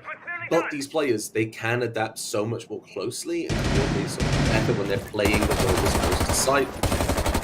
That's a big fundamental change I've seen between the sites we've seen so far. But Bravo being taken off the board, holding a lot of the fragging weight alongside DNA plays on the side of Murray State. Use charges on a vertical base site? That hurts. Yeah, it's rough. You now have a Zophia's 1 in 5 as well, so that's something else to think about. It's like, what are they going to do, right? Like, what are they going to do to make up for this? Because you need someone else to pick up the slack. You've mentioned they have 7 kills for Bravo. Top fragger is dead, so someone else needs to step up. If someone's on the Zofia, like Jams, kind of looking at them, you need them to now step up, use that gun to the best potential it has. Now, Noodles last time was left in a 1v3 because of the Frostmat situation, for one, but also just like on the knock. They also have potential here to do some of that damage that you would expect from someone who's not going to be going with the main push, right? They're going to be doing something somewhere else on the map. So that X factor has to hit here. Yeah, I really hope that Murray State learned that lesson about those Frostmats. Obviously, the Sanders brought them again. They worked. They did very, very well. Combined with the Valkyrie cameras, with that information from Emporium, well, then life can just be made so much harder. Now, Noodles down below with that knock is going to be looking to get those picks alongside the Jackal. I really like this coordination of the players down below trying to sneak in. Jackal getting that presence over towards that main lobby and start looking towards the site. We'll be rotating around though. Noodles still sneaking in. Position will be given away a little bit. That blue stairs player will be a little bit more aware of what's going on below. Right now, Noodles is going to be pushing forward. Mr. Davis shuts that down pretty quickly. And that makes life harder for the attack. Defense, another player up, yet another minute left on the clock.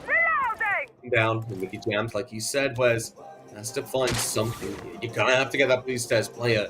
And it's going to have to be soon. Start getting that first player if this place goes down. They know where you are. They know you're in Mudroom. What are you going to do? Not a lot so far. DNA is going to push up, and the barricade's in the way, so that's down to going to give away what they're trying to do. They have utility. They can kind of get that shield there, but McStuffin and Mr. Davis are going to shut down both of those players, and we're left with DualShock outside of the window here, the main push. And there's not a lot to do here in a 1v5. It's a flawless round. Plexios will get credited with the last kill. And guess what? Lebanon Valley up now 3-3 in all the rounds they had lost were on the bomb site. And it hurts because you look at that bomb site and you say, well, Lebanon Valley, they've been doing so well on the other bomb sites. Their coordination's been there.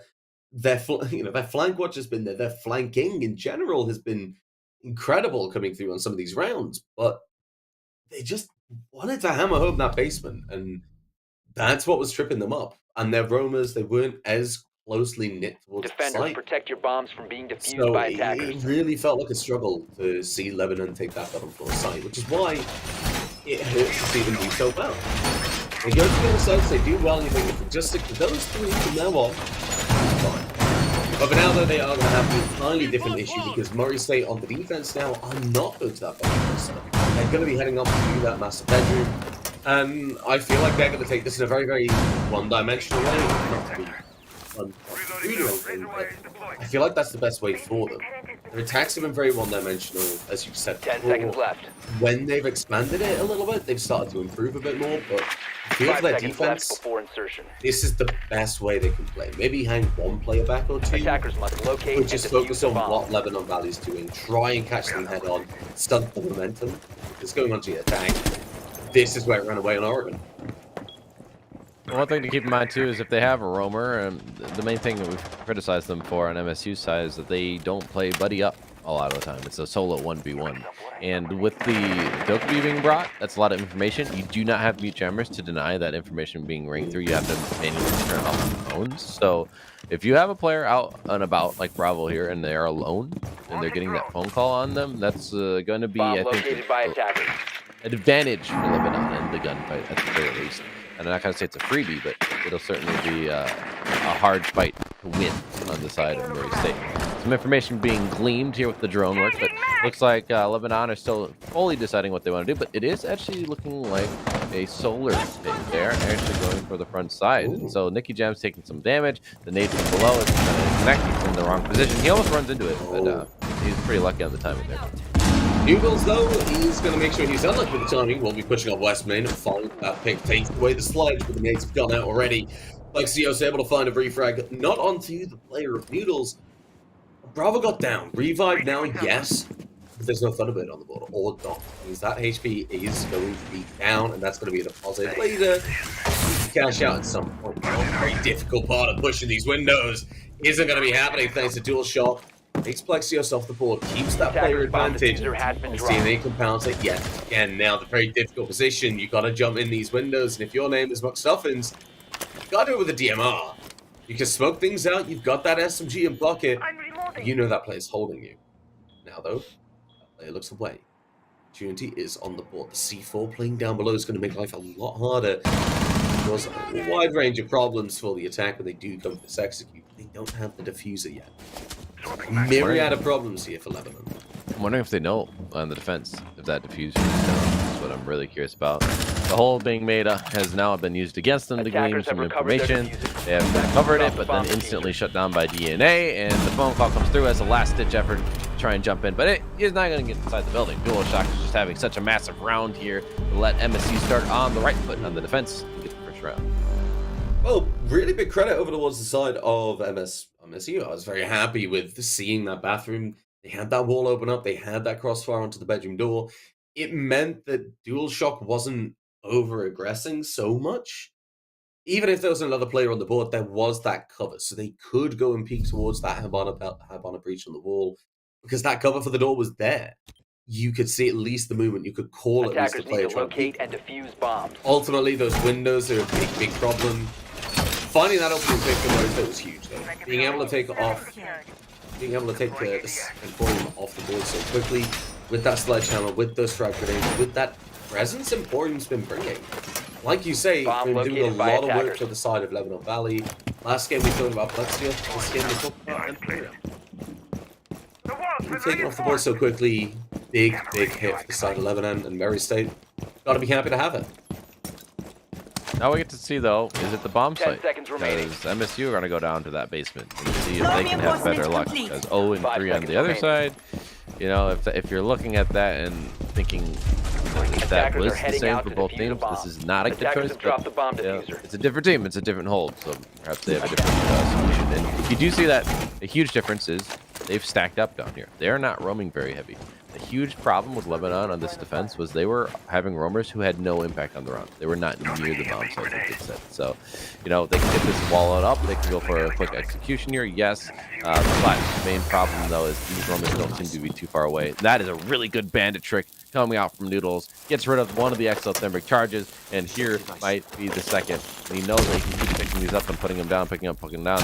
And that is, I think, a nade going through, and it's going to get the kill. Yep, so Plexios does get credited with that. Noodles doing their best, but they just weren't covered quite. The ADS, you know, already burned. It's going to allow the wall to get open up, and they get the opening kill.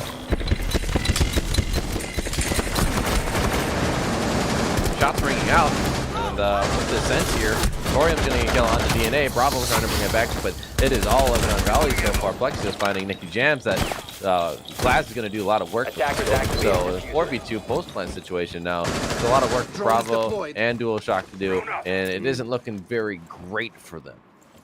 Yeah, big problem for me was looking at that window and saying, well, that wasn't really clever, but the aggression of that push just caught Murray State off guard. Now Bravo has been able to get their senses back a little bit, uses that ability to get pushing towards that class, gets that kill, opens things up. They know that player's playing on the breach, hook stuff is just sees ahead, takes the player off the ball. Plexios closes it down. Lebanon Valley, they do have that four score line, but they've got to keep it going, they've got to keep it rolling. It's a very fast push, very aggressive, but it's not going to work every time. And if we look towards that site again... Oh, not again. Please. Yep, we're going to see it again. But if they do, when they do go back to that site, I want to look towards that vertical play. There wasn't much of it. It didn't seem really thought about by Lebanon. Or maybe having some pressure over towards blue for that execute. They relied very heavily on the frags. That's something that Defenders, obviously protect your bombs isn't going from to being happen this defused by time. attackers. Murray's State, they're not going to be caught off guard like that again. They're going to have a player on that balcony, just putting the pressure through them. Attackers have Murray discovered the State. location of a bomb. Bit unfortunate, you good effort to try and bring it back, but Lebanon Valley had that round. This is where you can make it. This is where you can really make them suffer. But I think, if I had to the all-important part of the round was the bandit charge. Very nice use of the EMP. It obviously denies that bandit charge. So, New was thinking, I gotta get that down.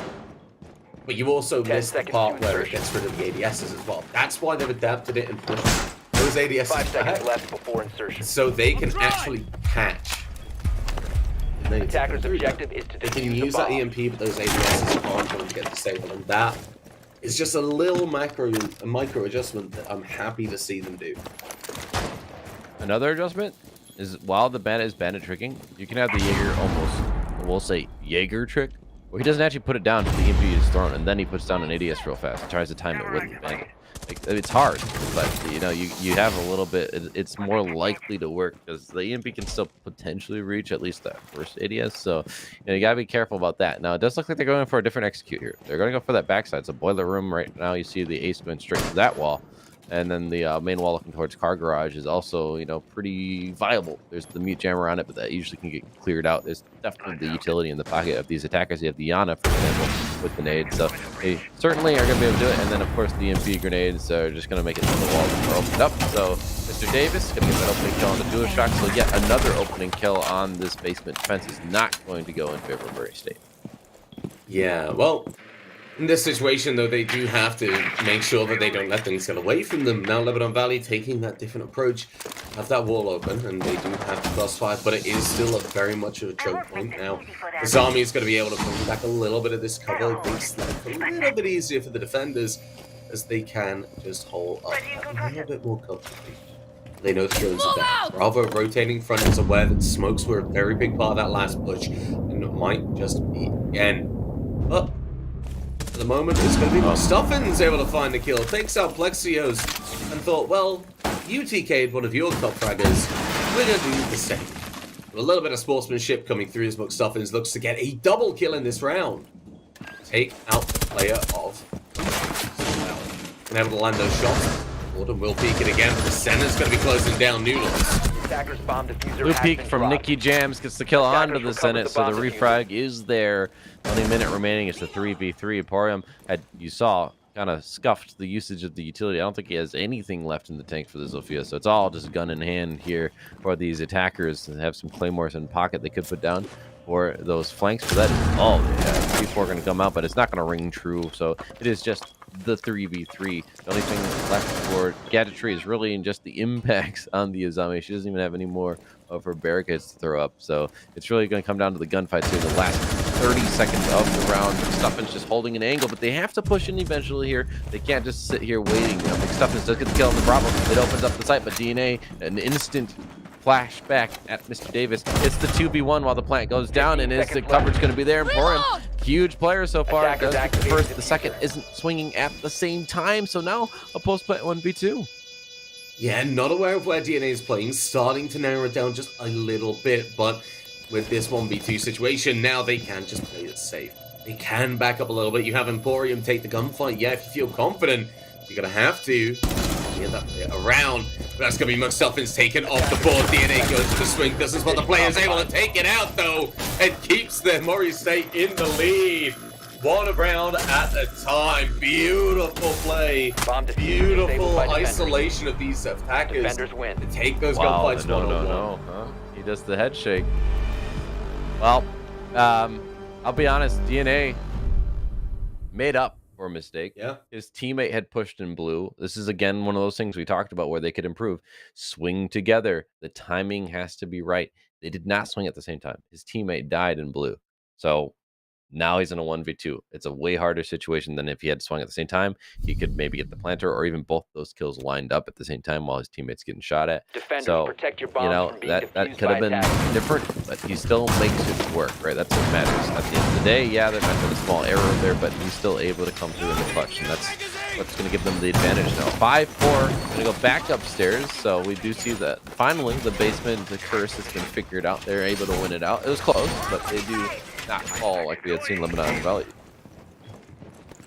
Yeah, a lot of potential still on the board, and I'm really liking how toe-to-toe this is. I mean, we've seen a few interesting decisions being made on either side of the teams, but at the end of the day, they are keeping it close, they are keeping it neck and neck, and they're keeping it tight where it needs to be. I think it's going to have to be a situation. We've seen both teams really bring up that X factor and wanted to start the season off right. They don't obviously don't want to end up with a loss, but they're proving. I feel like that's the big thing for me. Really showing how much they're putting in the adaptation. They're showing a bit of respect to the other team. It has gone pretty good. I'm quite happy with the game we're watching so far. I am as well. It's been pretty close. This is more like the first map, I feel. The last map, it got us here. That's what the main storyline for it is, but it was a pretty one-sided thing for Lebanon. Now, though, back to that toe-to-toe that we had seen in the first map, and, well, a little bit more favoring Murray State so far, but it hasn't been by. Well, they have a chance here for Lebanon. Just the score count. So the barricade is going to get taken care of. Mr. Davis is just going to be doing the window repel work, but we had seen them get caught out on this bomb site before on the attack. They had run out of time was a big thing. They'd done some last-minute movements on the outside of bathrooms, for example. But so far, my concern is, again, the time. Are they going to be a little bit better about getting control of the site? Yeah, and I feel like that's something definitely Azami is really, really good at doing. Slows things down. That window coverage, that front cutoff, That can't be used until those zombies are gone. You're aware someone's watching it. You have to have that position. You can't reasonably execute onto site if you don't have these players in those positions. Jamzo's going to be able to find the first kill. Will be traded out by Plexios, who pushes forward with that Ayana and the G36 and that deadly Diffuser has been dropped. Attackers recovered the Diffuser bomb. will get dropped, will be picked up, but DualShock's going to be the player dropping somebody else. But Stoffin's taken out of the competition as DualShock needs to get aggressive. Knows there's a player on that window, but DNA players is going to be able to find Plexios. Time ticking down. Players falling down. Attackers down into a 2 versus 4, and Murray State starting to close things down. I mean, while the plant is going down, that player on the window isn't comfortable. Doesn't spot that player in the piano corridor. Isn't aware of this push. Will have to get aggressive. Will be able to find a kill, but the question is, can they protect Emporium? No, they cannot. 3 versus 1. The post plant can go through. The defuse can go through as well.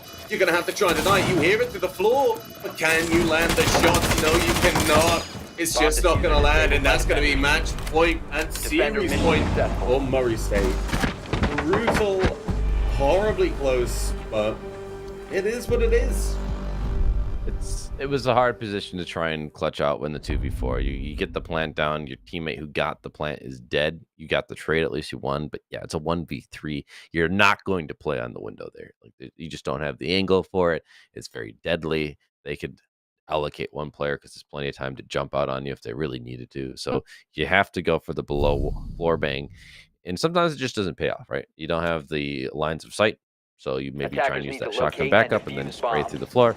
It's just like, and you had to take the time to get off the repel, which is where you were. So it just nothing favored them. I like the effort, but just getting to that point was the problem. It wasn't the situation and what they did with it. They did the best that they could. But getting to that point with the man and disadvantage is really, that's where the problem was. They just needed to win some of those gunfights earlier in the round. And I think part of my thoughts of improvement for them would be the solar take 2 times now has just not worked. I think they've lost the opening engagement 2 times now on that website. So you got to think about maybe some different variety of pushes, because going for the same one over and over when it's not working is just not going to make a difference. I do want to have a little throwback to Clubhouse, realistically. I say, at this point, Murray State, they're feeling very comfortable in the end game of these rounds on the defense now. You'll see in their situation on that bomb site, like you said, they got that open pick. They were able to shut down that window player a number of times, and they're comfortable in these crossfires. They're comfortable in the end game saying, okay, well, they're going to push. We have 3 players up. Let's get a crossfire. Let's shut them down. We might lose somebody, but we're playing the refrags. Murray State, they've shown a different caliber of game. They have refrags. They have that playing together. They might not be having that peeking at the same time, that coordinated double peek, but as Plexios is able to find the opening pick, we're going to see whether Murray State will, whether they have what it takes to close it down within the next round, or do we risk the possibility of overtime? Dare I say those words? But right now, Plexios is going to be turned in, has to deal with these roamers on that top floor. This is the first time we're seeing this defense from Murray State. They had gone downstairs and upstairs 2 times now. And they've won 3 out of those 4. So they lost downstairs once, they won it once. And it's a really close win for them. So that's probably why they're going here, right? Of how close that was, is the 1v2 clutch that came through. And, you don't really expect that to always happen. It makes sense to go here. And the push out is just going to gain some more information. And they're going to notice it's a normal setup. Maybe the frost shield from the top of blue and some ADS to protect it. Nothing really crazy. Nothing to do diligent. Be a kill from Mr. Davis on the DualShock. So man advantage hugely in the favor of Lebanon Valley. They just have to now think about coordinating properly. They should get this round. Yeah, you can tell Lebanon, they're a lot more comfortable with thinking about this attack. They're a lot more comfortable with getting to the position of this attack, if that makes sense. Getting to the situation where they're ready to push forward. But still a big few problems remain. That's Noodles playing on the blue stairs. That's the players upstairs they need to deal with. While Plexios will be able to find 1 kill through that breach onto DNA. That blue player's still alive. Jam's playing close, is aware of the player in lobby. Doesn't want to get aggressive, doesn't want to do anything about it. Does get a little bit out there, but not enough to take the gunfight. Everything's on the line here. Murray State, they can win it out, or they can give another lifeline to Lebanon, who at this point just trying to take everything they can with both hands. time ticking down, and I feel like Lebanon, they need to do something with this vertical play, but they don't really have that soft reach destruction. They have the jackal, but they're not doing anything with it. They don't have the time to. 20 seconds left down on the clock, and while Mr. Davis will take a little bit of damage and do some as well, it's McStuffin's going to be struggling a little bit more. Nobody's going to die until Noodles gets taken out by Plexios. They can't find the last player, but McStuffins, though, is able to keep them in the game. Lebanon Valley, they are able to stick around just a little bit longer, keep us even closer in the game. And I think we just saw a reason of why they didn't go to that bomb site before for MSU. Didn't look super comfortable. Yes, you lost a player early, so that didn't help. But that happens from time to time on that bomb site. What really mattered was just like they didn't have the right positioning, I felt. Yeah, they had the shield on blue, that's standard. But no one was really playing up on the mezzanine area, Attackers need to which is locate pretty and common defuse right as many outside bombs of as the they library. can. No one was playing there. So they didn't have the crossfire or whip blue to help cut down that attack from the top floor. And then, of course, losing other bodies as well didn't help. So, I mean, to me, it just looks like they're not super comfortable in that bomb site, I'll be honest. So, it makes sense now to try this one because they've gone 1-1 on it. So, I mean, they certainly show that they know how to retake. They know what angles they can take as defenders. The main concern here, though, again, is going to be if you let a diffuse go down. Because 2 times now on this basement, you have let the diffuse go down. 10 You got seconds lucky in to the go. 1v2. DNA is able to clutch it out. You can't rely on that. So really, my 5 seconds remaining. market improvement on this basement for them is going to be, can they deny that plan? Attackers must locate Yeah, I and mean, defuse a bomb. That's obviously a really big obstacle. That's a big challenge. One of the base objectives in the game, yes, but I think it's definitely one of the win Attackers conditions. have dropped the bomb diffuser. Site. Attackers The recovered the big diffuser. worry for me with MSU going to this site for their possibly final map, the deciding round of regulation. Lebanon Valley, if they go for this push from Okaraj, yes, we saw MSU win it, but they come down to a 1v2 being clutched out with that flank go down.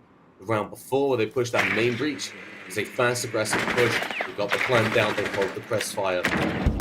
We need to see the adaptation from Murray. We need to see them play that a little bit careful. And if they lose dual shock here, that could have been huge. Very lucky to get away with.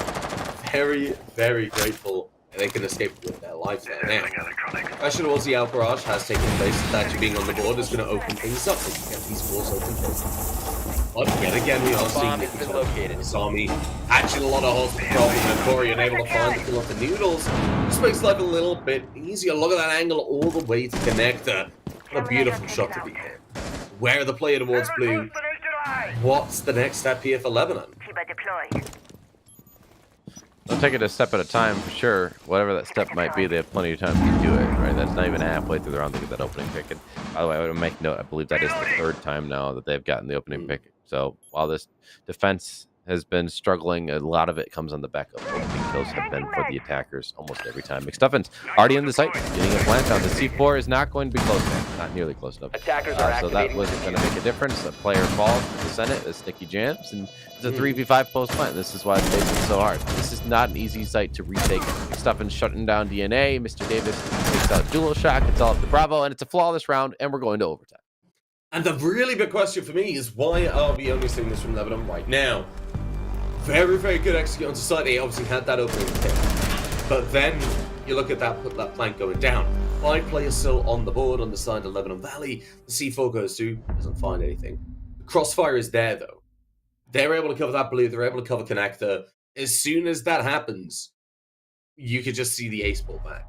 The player watching West Main, oh, that was beautiful. Because obviously you look towards the Jaeger. The Jaeger would see that Claymore and, well, okay, no, we don't want to deal with that. I'm just going to shoot it. I'm just going to go by. You know, I've caught them off guard. No, you've got the player up there as well. So it really does. It makes me think, where was Murray State thinking like this was going to be a good idea? Like we said, they were able to win out that site when Lebanon took that attack last time down to a 1v2 clutch. They haven't won that site on defense. And that's the thing too now, is that you only have to defend 2 times. You've won every other bomb site. Yeah. You don't have to go downstairs again. So for me, this should favor Lebanon being on defense now. They should be able to go upstairs and go to bar on the 2 defenses if they can't win their attack, right? but they have an advantage for sure. They should be able to go to one of those two sites, win here, Yeah. try out on their attack, and if it doesn't work out, they have another shot. That's very, very likely for them. So just don't go downstairs. That's all. And they're not. So they're already playing it pretty well to their favor. Yeah, I Defenders, mean, protect your bombs from being defused by I think I attackers. would have started screaming if I saw Lebanon go into that basement again. Going to the bar games, site that they were performed quite well on. They've been able to shut down, I would say, quite a bit on this site. Now, Attackers we're have not discovered seeing the the return of that location of a multi just bomb. yet, but we are seeing the Capital. I quite like this Capital because the amount of power that this operator can bring to it. It's big problem areas that we've seen in this site in general is that piano hallway and mezzanine. Capital can flush out without a lot of danger. There's no one on the board. Capital can flush out a lot of these players from these positions, open things up to attack. Say that fireplace causing issues for your library entrance. Well, take them out. Player over towards that piano, up these Attackers are stairs. moving. Well, you barely have to peek it. You just get the fireball over there in your lap. I quite like the inclusion of this operator, especially with the smoke grenades that can be brought as well. So, I want to see what happens. I want to see how Lebanon will deal with this. One thing I don't particularly like about this lineup is there's not a lot of destructive capabilities. You only have like the Zofia charges and maybe a Gone 6. A couple Gone 6s actually. Look at the lineup. Capital just got added some, so him and Finka each have one. Which is nice, but you have no Attacker's nades. bomb diffuser has been dropped. So Yeah. you can't really get kills off of it. And then burning wise, you have a couple smokes. That's really it. So you can use the fire arrows, which can clear out some locations, but it's not going to help you clear out the actual shields, like the actual utility. So that's my concern now for this attack. Is like, how are they going to actually clear out the utility? They have to be very conservative and very purposeful in the way they use the utility. Well, I believe blue stairs. That's going to be a Attackers huge recovered priority the for the diffuser. attacking team. They're going to look at that shield and say, well, we can't reasonably push this site at all. We can't push from the stairs. They'll just walk downstairs, or they'll call it and get a crossfire over their backside. Nothing we can do about it. If we push that attack and there's a shield, well, they have a very powerful position to play from, which you can see right now. Senate trying to take that gunfight, trying to win it out. Isn't going to be able to land those shots. Isn't going to be taking the kill just yet. Oh, stuff is by mistake. But just holding that position causes so many problems to the attacking team. If you don't take that shield out, there's always that risk that someone could retake it. Now, Nicky Jam's a bit closer. Has that barrier 308 and is trying to land a shot, but it's not going to land. Might be trying to get a flame behind that bomb, but if you do it a bit too early, well, it might not have any impact with that push. And it might leave the rest of your team a little bit unfazed. Time to get down, though, for this kill. Will come up onto the board. There's going to be much stuff installing. DNA is going to fall. Will revive themselves, but that's still a lot of damage done. For free. Lebanon Valley really don't have to worry about it, but Emperorian does as they take half damage. Back off a bit more. The push downstairs, the roam clear comes through, but at 45 seconds left, this roam clear should have been done before. Bravo is able to find out Plexios, but why? Why are these points downstairs? Mr. Davis simply put to waste time. Jackal just trying to clear it out, make sure that this blue stairs can't be used again. That's one player less on the attack side. Luckily, though, 2-player advantage. Still a 4 versus 3 side right now. Blue stairs will be taken. Dual shock will find a kill. And with 20 seconds left, that push on the side's going to take place. Senate's able to find Bravo, narrowing that advantage down bit by bit. But as Emporium falls, it seems like the rest of Lebanon Valley will. As Noodle closes things down. Gives Murray State this round of overtime. Well, they had won every site except for basement, and now it is finally not true. They have lost on that bar site. And it came on the back of some adjustments from MSU, but also with all the time that was bought, you would think that Lebanon did have a decent advantage there. They weren't down in the man count department and by much, maybe one player at one point. But then near the end, obviously, it started falling away from them. Had they played that time just a little bit better, you know, it would have been a very different story, but they didn't. They were caught isolated. Attackers We need saw to the player locate and behind defuse bar, bombs. taking some damage, constantly being. That's been a huge distraction for the attackers. I was actually a little worried about it. But the fact is, they just didn't have the right positioning, I feel, because the attackers got in for free. And then when the contesting points happen, like above, it was just a 1v1. There's more bodies on the side of the attacking Murray State than defenders. The defenders were isolated by themselves. So, you know, had they played a little bit more together in Lebanon, could have been a little bit different story, I feel. But that's a live and learn kind of thing. And we're going to move on. Murray State get their shot at defense. They're going to opt to go upstairs. 5 seconds to go. I feel like this is the best place we could see Murray State go for. I mean, Attackers see must Lebanon locate Valley and being able to defuse get a the couple bomb. of flanks on this side, either on attack or defense, but ultimately Murray State, they've been strongest on this side. This is a really good opportunity to close things down. Their crossfires have been beautiful. Their late round flanks and peaks and executions have been beautiful as well. They've been able to really catch Lebanon Valley in all the situations. And right now they're trying to get a spawn. Lexios, though, having none of it. Definitely woken up since the first couple of rounds. I mean, until we saw that basement attack, Lexios only had the 2 kills on the board. And that was about round 1. Yeah. That's your plant denial. Oh, and well, Plexios Urdison is stepping up a lot more. He's able to take away that Malusi as well, the MP5. That's... Yeah, 2 huge deaths. So both teams now suddenly are looking crazy in attack. They're getting these opening kills. They're getting multiple kills to open things up. In fact, early in a round 2, not even a minute in, they have a 2-man advantage. Now the positions are given away. You also lost your plant denial. You only have C4 in pocket and some Goyo canisters, I suppose, that might be placed to help with some of this denial. But overall, what are these defenders going to do? Murray State, you have to buy so much more time now, and you don't have the utility to do it, really. Bomb located by attackers. I mean, looking at this open situation, well, the attackers, they still have some of these EMP charges. They have these ace charges. But on the defensive side, in terms of utility, it's a C4, 3 impact nades. There's not a lot of utility to work with, as you say. The pressure on Piano is going to compound that a little bit more. Pressure on CEO Dawn might just ruin DNA Play's position here. It might ruin their life in terms of... Noodle's still playing down below. We'll have to try and catch this Yana. We'll be able to do it, but not before the triple comes in for Plexios. 2 versus 4. The push comes into sight because you realize, well, there's one on site, there's one off. It's like Oregon all over again. Noodles with the C4 has to push forward. Has to get the C4 right. Are they going to do it? Yes, they are, but it's too late. The plant's gone down. And now Lebanon Valley, they can just back up. They know the players downstairs. There's 3 staircases that can go. 2 of them are in your line of sight. The damage is done to Senate. But that's not going to be it. Murray State, if you can play your cards right, you can close it all down. But there's just too many cards that aren't in your favor right now. Nicky Jam's going to make a chance of it, but as Noodles gets taken off the board, they're going to go for the aggressive play. Use that KV1. It's not going to happen. The Senate, they're going to keep Lebanon in it, and they have a 1 more round, Wilco. We have gone all the way. Overtime match point in map 3. All right, round 15. We're getting every single ounce that we can from this map. And it's been a good one. It's been back and forth. We saw it was a split half, 3-3, and now in overtime, each team has taken their attacking side. So what are they going to do? All the bomb sites are available for Lebanon. They get to go on the defense here. They're going to opt for upstairs. I like the change up. Attackers need to saw locate that it and was a defuse pretty as many dominant bombs win as from Murray on the attack when they were attacking the bar and games. And of course, we've already criticized the defensive base. 3 times you lost and you didn't win a single time. This is your real last option.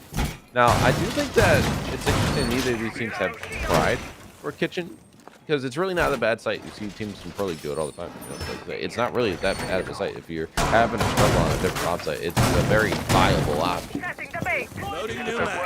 But despite Lebanon not necessarily liking this bomb site upstairs, I think they've only done it once. They did win it. So I do like this bomb site. I think it's a good one. Clearly, the bar defense last time was lacking a little bit, so this is a safer pick. And we did see that while the team that they had just gone up against, right, that Murray had on the defense on the site themselves, and they didn't win. You saw that it was very possible for the retake to happen. It didn't work out for them, but if they had a few more bodies left over, it's not as hard to retake as downstairs.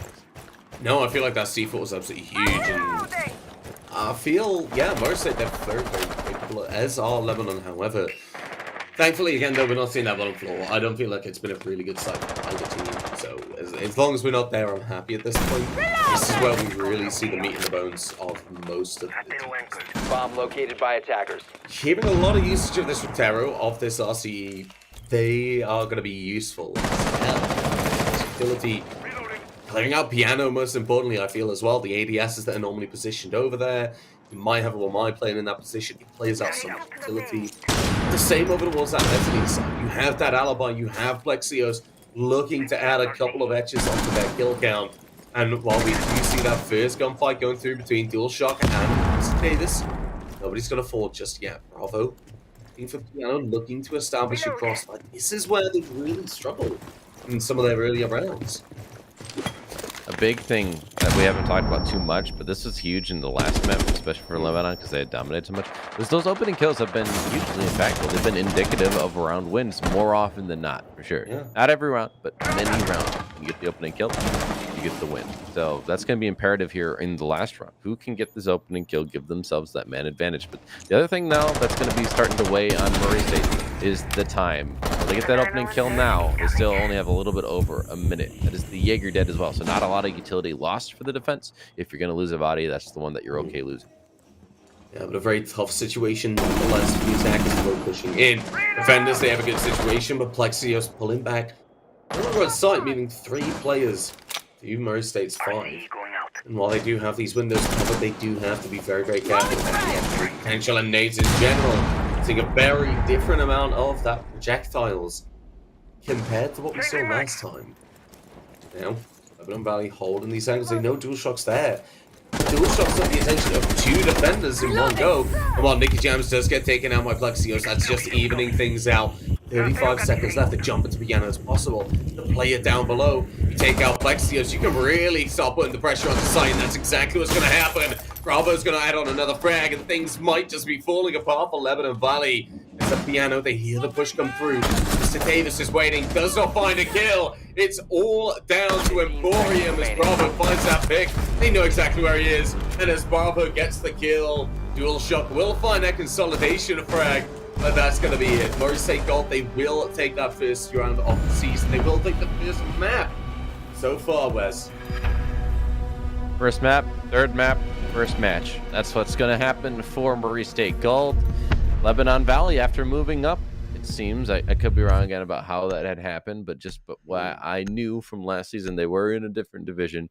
So to be up here now and playing the team that had won both playoffs in each season, fall and spring last year, they went toe-to-toe with them. It went to round 15. 1 round difference between them winning. So really good job from both teams. Really good job from Lebanon from stepping up and going up against this big hitter team.